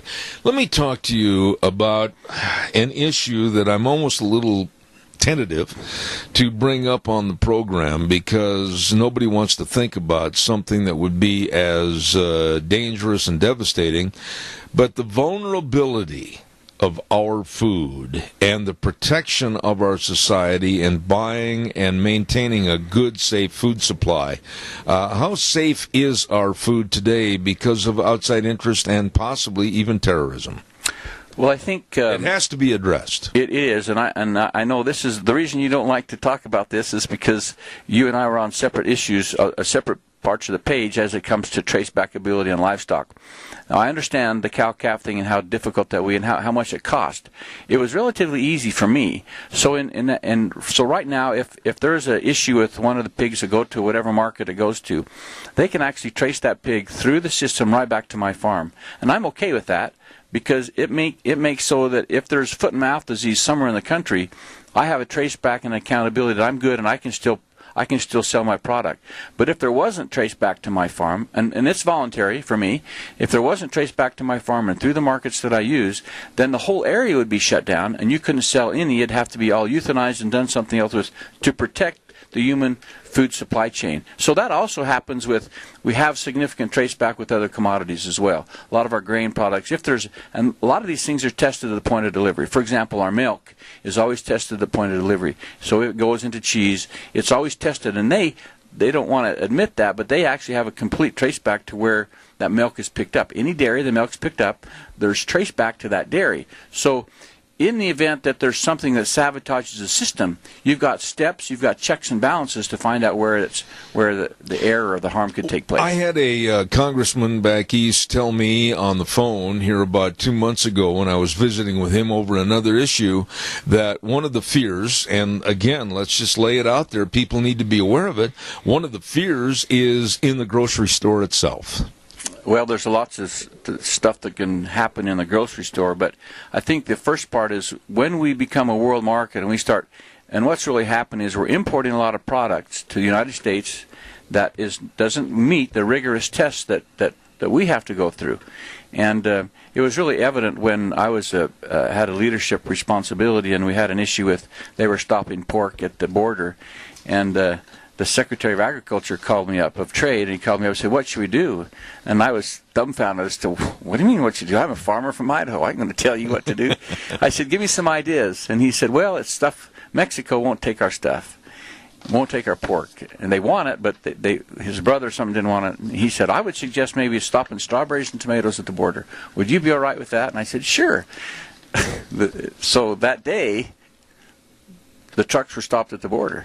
Holy smokes. Coming into California. The power of the Kimberly, Idaho farmer. The next day, pork was going back into Mexico. Really? Yeah. You should be proud of that. That was a great thing. He really couldn't do that in and of himself. He had to have somebody give him the nod to go ahead and do that. And the issue was this. The point that I want to make is that they were stopping pork going to Mexico because of what they call phytosanitary issues. Yeah. And all we had to do was just look at any truck, and we looked at any truck for bacteria or E. coli. It was on any of the tomatoes or strawberries. We knew that. And so that's what I'm saying. People, we're trading, but we're not really equal. The phytosanitary rules, from what we export, is always scrutinized to the 10th degree, but what comes in, it just meets a minimum criteria. Bingo. Minimum. I'm glad you said that. Dave Roper, excellent ag specialist and a farmer from Kimberly and a pork producer, and we're going to have more with him in the next half hour. Wow, that first half hour went fast. Want to remind you, Airvana is defined as the ultimate level of comfort you'll achieve with the presence of a new Lennox home comfort system. Check it out at Ramsey Heating and Electric today, and you could get up to $1,700 in rebates. Check it out. I say Airvana is just another way to make you more comfortable. So call Ramsey Heating and Electric at 678-0459 or visit their website, ramseysonline.com. There is going to be a ripping big good sale this weekend on Saturday, the John and Sousa auction put on by the Bennett Boys Auction Service. Absolutely at 11 a.m. Saturday, March 31st, this coming weekend, located over in Castleford at 3272 North, 900 East. Don't forget it. Look for the signs. Tractors and trucks and all types of farm equipment, farm items, miscellaneous. It's all going to be there for you this coming Saturday at 11 a.m. over in Castleford. Sale managed by Bennett Boys Auction Service, the John and Sousa auction. And don't forget the Bennett Boys Auction Service. No sale too big, no sale too small. The Bennett Boys sell them all. Right now we're going to have this break at our studio. We'll be right back. And now, back to Zeb at the Ranch on AM 1230 KBAR. To reach Zeb, call 436-2244 or toll free 1-866-927-4587. And now, here is Zeb Bell. Welcome back, Zeb at the Ranch on a Wednesday, March 28th, and a dear friend in the studio with us and an agricultural expert because he lives it and breathes it every day. Dave Roper from Kimberly, Idaho. How long have we known each other anyway? I don't know. I'd be careful to call expert. And I know there's money in agriculture because I left a lot there. All right? You got to understand that. Expert. Okay. Yeah. Anyway, Dave, I really appreciate the conversation this morning. But when any issue comes up as to good, bad, or indifferent, it all stems back to what's going on politically as to whether it's going to succeed or not, and or taxes, everything else. How do taxes and politics hit agriculture right now today? Well, there's some significant things that a lot of the this issue that we got at some tax relief was a good thing. It stimulated the economy, and I think it's a positive thing for us. It kind of helps those that spend all that money that's collected from us in taxes.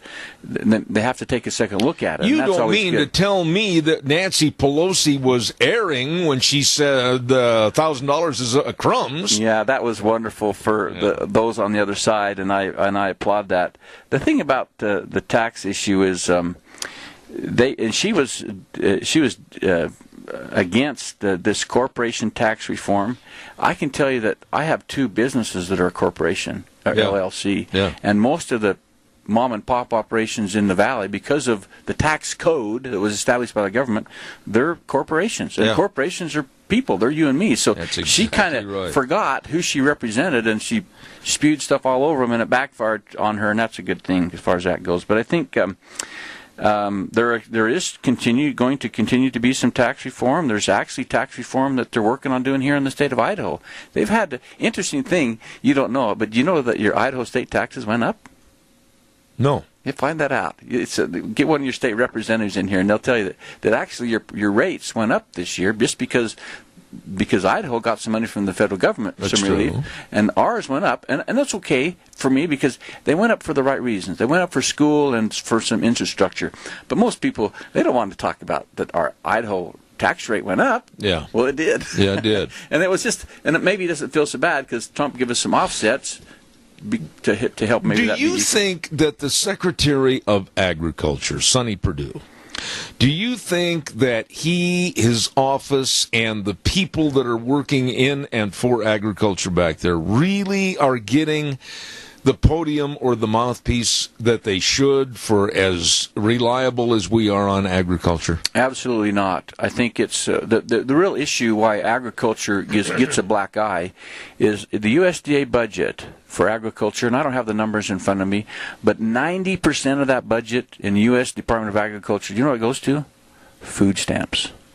90%? It's over 90%. 90% of the budget for all of agriculture, they put it in the agriculture budget, and it has nothing to do with agriculture other than they get food to eat with it. Yeah. But that totally skews what happens, and so they think that that's how agriculture should be represented. In reality, we're not represented well, especially as we look to the future. There needs to be a better political appointee or maybe more clout given to those individuals to represent all of the interests of agriculture, because this country is really founded on the backbone of agriculture and now we've diversed to different things, and that's great, but I think at the end of the day agriculture is a leading substance as far as sustaining our economy. Trump did say something about 3.5, 4 weeks ago, and he really praised American farmers and ranchers for the job that they do and how they feed literally the world. So what are your thoughts on President Trump, this administration, and what you've seen so far for the first over year and a half? Well, there's some things that are the strangest that I've ever seen, and I think for one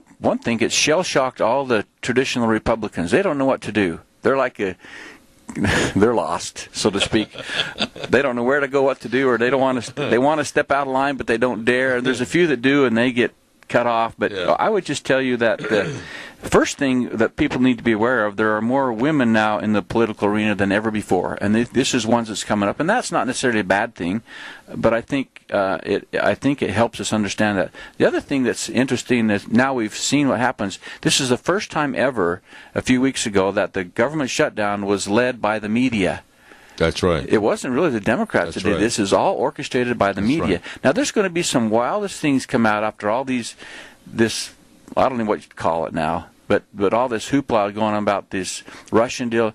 There's going to be some things, and people should go to jail over that whole scenario, but I think the awareness needs to be not swept under the rug, and people need to know that there's some things going on in the country, the leadership positions of some areas that shouldn't be shady characters, that's been run by hand-picked people that have turned out to be shady, and that's got to be fixed. So now, the political arena, this is maybe to put some of you to rest. There needs to be, for the Senate, there needs to be 21 Democrats up for re-election and 8 Republicans in this next election. Right. In the House, the Democrats need, in order to get the majority, they need 24 seats. And it's our observation that they'll maybe get 1 to 5 seats is all. And I would, you can write me down, I think again that Trump will win. And the big question is, who is the Democrats going to send? Yeah. Who are they going to send? And right there is pause for some worthy discussion on that, because I'm very close to the situation every day, because every morning when I get in my office at 5 a.m., I make calls back to Washington, D.C. and New York religiously when these people start getting into their offices, and we talk about the Kamala Harrises. We talk about the Cory Bookers. We talk about even the Joe Bidens. And the general consensus is that the Democrats are going to try to run maybe some fresh new blood, and ironically that Kamala Harris name keeps coming back over and over again. I am afraid of that woman. I am afraid of what she represents, and I'm afraid of what she might do.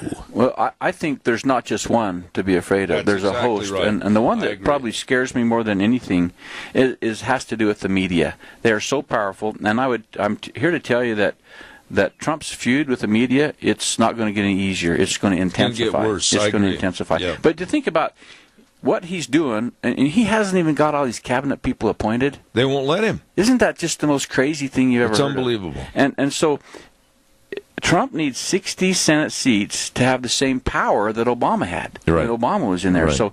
So I would just say that, and I hate to put some water on some people, but here locally in the state of Idaho, and we've just gone through this begathon, I call it now, with the Idaho Public Television. I call it a begathon. It is. It used to be a wonderful thing 20 years ago. Now they're so far to the left, like all the other news media, I won't support them and I won't watch them, because their agenda from Idaho to Washington is all skewed, just like the other media. And I've ceased to watch the drive-by media, if you will, because you don't know what's true and what isn't. You know, there's another country I heard just the other day that they've passed a law that you can't report lies in the media. It's a foreign country, and they actually saw the chaos that we were doing, the fiasco on our system with the media, and now they've passed a law that there can't be fake news. Let me ask you this. I don't know what your feelings are about our state legislature, our congressmen and senators in state. I think that we have some very good representation. I do, locally in the state. But are the people that represent us on a national level, are they doing enough, and I'll use this phrase, of taking their shoes or their boots off and beating them on the desk and demanding that people listen to them? I don't think so. I think I've seen more of a passive approach, and part of it's my fault. I don't go there and interact with them on a 4 times a year basis like I used to do. But I don't see them. I see them caving sometimes to some interest that just kind of appall me, like designating wilderness areas. Yeah. And that didn't go over very well with me. But I think they need to know who sends them, and I think that's what we need to do, is help them with that. You know, and I've talked to all of them, with the exception of one that refused to call me after 2 years ago, Mike Simpson. I didn't mean to throw his name out. It just slipped out of my mouth. But I still maintain that if they're going to be back there, I don't want to get a form letter that says I want to get a form letter back, or a real letter that says we formed a coalition to help promote this idea. You can't have the power of one. You've got to have the power of many. And I honestly think that whether it's Idaho or Wisconsin or Indiana, it doesn't make any difference, that congressmen and senators need to support their constituents by forming a we instead of an I. Am I wrong? No, you're exactly right. And I think more importantly is they need to remember who sent them there.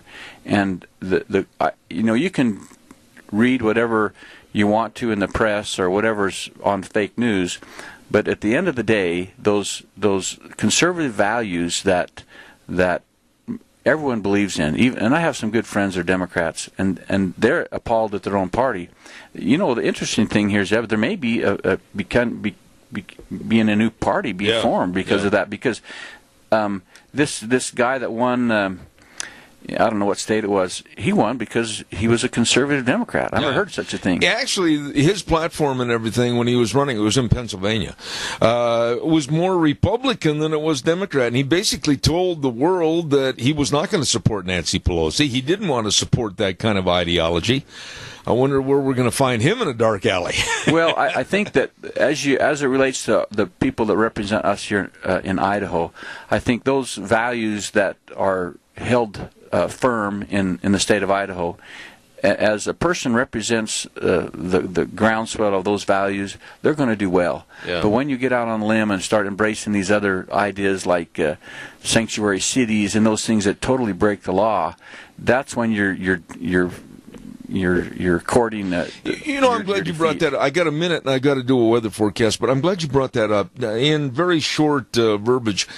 What in the world is going on in the state of California that's going to be like a cancer and go elsewhere, like i.e. Chicago with Rahm Emanuel as mayor and Bill de Blasio in New York City, sanctioning illegal and illicit human beings that are felons and hiding them? This is insane. You can't make any sense of the senseless, is all I can say about that. It's just senseless, and you can't. The harder you try to figure that out, the more you just scratch your head, because you really can't. And they are actually what it is. It's elected employees that are breaking the law. They need to go to jail just like the ones in Washington have broke the law. Yeah. And that's what needs to happen. It's don't turn your head to the side, because these are people you've elected to lead you. And if we're going to allow sanctuary cities, it means they told people that were felons to go free. I mean, how ridiculous is that? Absolutely. Dave Roper on the program this morning, and a very interesting conversation. Right now, let's go to the weather forecast brought to you by Don Scarrow and the crew at Scarrow's Meats, 331 North Road, Jerome. The number to call, 324-7657, or you can go to their website, scarrowsmeats.com. Delicious meats. All the breakfast sausages and the bacons and the bratwurst and the smoked hams and the marinated prime ribs and so much more. Don't forget Scarrow's Meats. Right now, here's the weather. Winds wind and sun. That's what's in the forecast. Good morning with your Zeb at the Ranch weather forecast. I'm Scotty Cameron. Yes, wind and sun for today. Looking for a high around 53, partly cloudy tonight with a low of 33. Then for tomorrow, going to be warming up just a little bit, a high of 55, mostly sunny skies. Still going to be dealing with some of that wind as well. Partly cloudy for Thursday night, a low of 35. Highs getting up to around 61 for Friday. Still mostly sunny skies, and the wind is going to be blowing, partly cloudy for Friday night, a low of 39. Your weather forecast for the weekend looks like about the highs around 60s, and still going to see a little bit of wind. That's your Zeb at the Ranch weather forecast. I'm Scotty Cameron.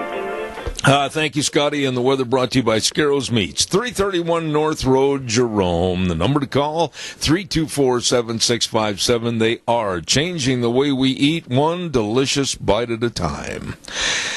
Dave Roper's on the program, and we've got roughly about 8 minutes left in this hour that's gone by much too quickly. Dave, if I could just ask you, I know you've been in politics, involved in politics, and have spoken out as to what's not being done or being done. What about the people that are getting involved? Again, I go back, even on a local basis, do they really understand and appreciate what's going on out in the fields, the farms, and the ranches? Do they really understand you guys?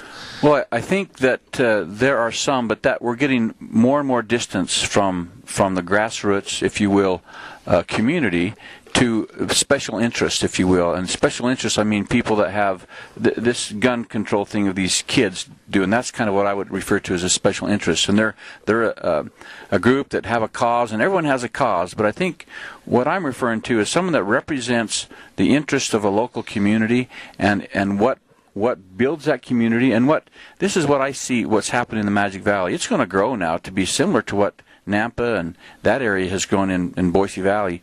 We have, like in Kimberly, there's 900 building sites available. That's going to make a significant difference. 900 building lots available for occupancy or to build a home on. So that's a lot of people want to come here for particular reasons, and one of it because the quality of life that they enjoy here, the rural area, they like that, and they like having a town close by as well. But what about the encroachment of the farmland and the diminishment of the farmland? That's kind of a double-edged sword. It is a double-edged sword. We hope and that those sustaining entities in the valley, the agriculture entities, can be part of the draw, that why people come here, why they want to live in this area, because of the core values that are here. The crime is down. They like to have the core values. The school systems in all the Magic Valley are wonderful. They like those. They like to, they like to live here in Idaho. Did you ever think, as a Kimberly resident, I'm assuming for most all of your life, that you would see two great big huge schools going up? No, I didn't. But we've just kind of you just take your day when you're raising a family. You just take one day at a time, and as you're a farmer, you try to get through each season. But as that changes, you say, "Oh yeah, this is growing," and you wonder sometimes if you say, "I really don't like that," but in reality, it's progress. You see businesses come and go, and they expand and grow, and I really can't fault a good business from coming in and being profitable. That's the American dream. I want to take some time. We've got about 5 minutes left here, Dave, and I would not want you to walk out the door without addressing this subject. We've talked about it many times in the past. There is an attitude, and we have a caller. I'll do that before I ask my question. Caller, go ahead quickly, please. You're on the air.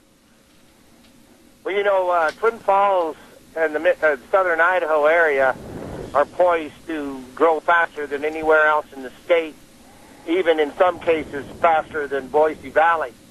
And you see, if you go to Twin Falls, the quality of life, literally there is really no down section of town. There's no slum, so to speak.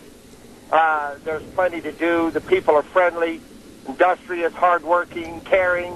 The southern Idaho region, Burley especially, is growing too and poised to really catch fire.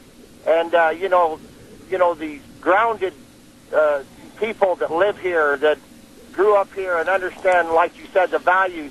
You see, we've got to remember that we need to maintain all this, including what made us great and why we were great, because we're good people and we need to raise our children the same way. I'll hang up. Good point, caller. I appreciate that. Dave, respond, please. I totally agree. I think the difference, the part that I like to add to that would be that as it relates to the local political leaders, they need to make sure that they don't have to include all of the California ideas just to be successful. That we need to have local people that they understand those core values, what made Idaho great, made the Magic Valley great. They're the ones that need to continue to lead. The only thing that makes me real nervous is all of a sudden somebody comes in and say, well, I'm from California, and this is how we did it there. And that's not what I want. And I don't think your listener wants that either. Absolutely. Let me ask you this question. You know, we, for years I've had you on this program, we have discussed some of the groups like Humane Society of the United States and other animal rights groups that are trying to curtail not only animal usage and agriculture, but animal ownership anywhere. What's going on that particular platform that we need to be wary of? Well, know that they're well funded to start with, and that you need to be vigilant in what you do as it relates to animal care and husbandry practices. You know, the thing that gets a black eye is when somebody doesn't think and they abuse animals and those types of things. So we that raise livestock know, and we need to tell that message that we have to treat our animals with the utmost care and respect, because any single instance they're going to beat you with it. So you need to make sure that you do the right things for the right reasons. And sometimes there are unfortunate things that happen. You know, in the snowstorm just last week, it was unfortunate. The cows all bunched up, and I had a calf that got trampled. You know, and I did my very best to take care of what I could, but those things were unfortunate things. They'd like to beat me with that, but I did the very best. The nutrition was good, everything was good.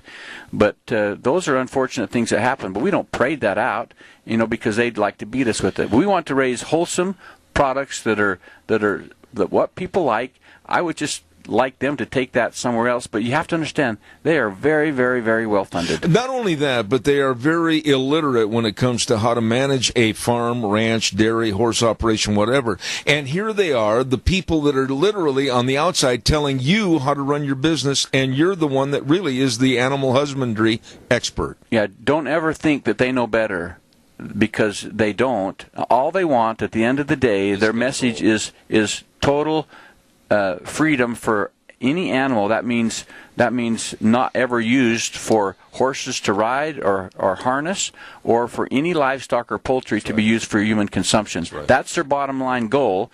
And once you understand that, but sometimes they distort that to say we're here just to help them feel happy and be good.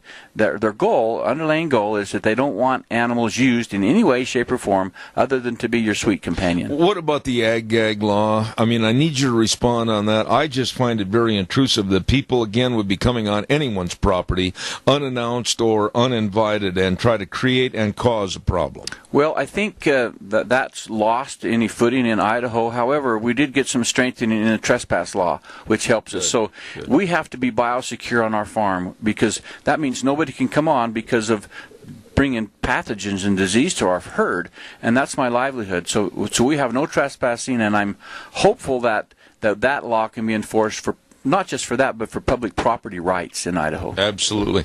Dave, I've got so much more, but I ran out of time. I told you this hour would fly by. I have the utmost respect for this man. He's a dear friend and extremely knowledgeable. Dave Roper from Kimberly, Idaho. Any final thoughts? I got 10 seconds left. Thank you, Zeb, for what you do in this program. I just want more participation in the public arena for our local issues, and we need to support the people, or we'll be left in the dust. Amen. Dave Roper, a dear, dear friend. Thank you so much. Before I leave today, I want to remind you about our Magic Valley Les Schwab Tire Centers. Dave, just a minute, and I'll see you to the door. Don't forget a great big spring tire sale at your Magic Valley Les Schwab Tire Centers and all 7 locations with the tires that you need for safe driving this spring and summer. Tires are on sale like the Ultra Z900, the ultimate in tire technology for your cars. And don't forget, too, another tire on sale for your pickups and SUVs, the Open Country HT. Absolutely excellent. Along with the best in brake service and front end alignments and shocks and struts and batteries. But above all, it takes people. And they've got excellent people serving you. Lane and Rupert, Dave on Blue Lakes and Twin, Mike and Buell, Mike and Jerome, the Twist family in Paul, Daniel on Pole Line in Twin Falls, and my buddy Randy on Overland in Burley. The best. Your Magic Valley Les Schwab Tire Centers. Had a great program today. Tomorrow's Thursday. Again, we've got some more great people coming on. Don't miss a minute of it. We'll saddle the horse at 8:06 and ride for 3 hours to 11 right here on Zebeth Ranch. And remember, the way things were are the way things ought to be. This word for Tommy Ahlquist, and Wheels will take us to CBS News. See you tomorrow morning.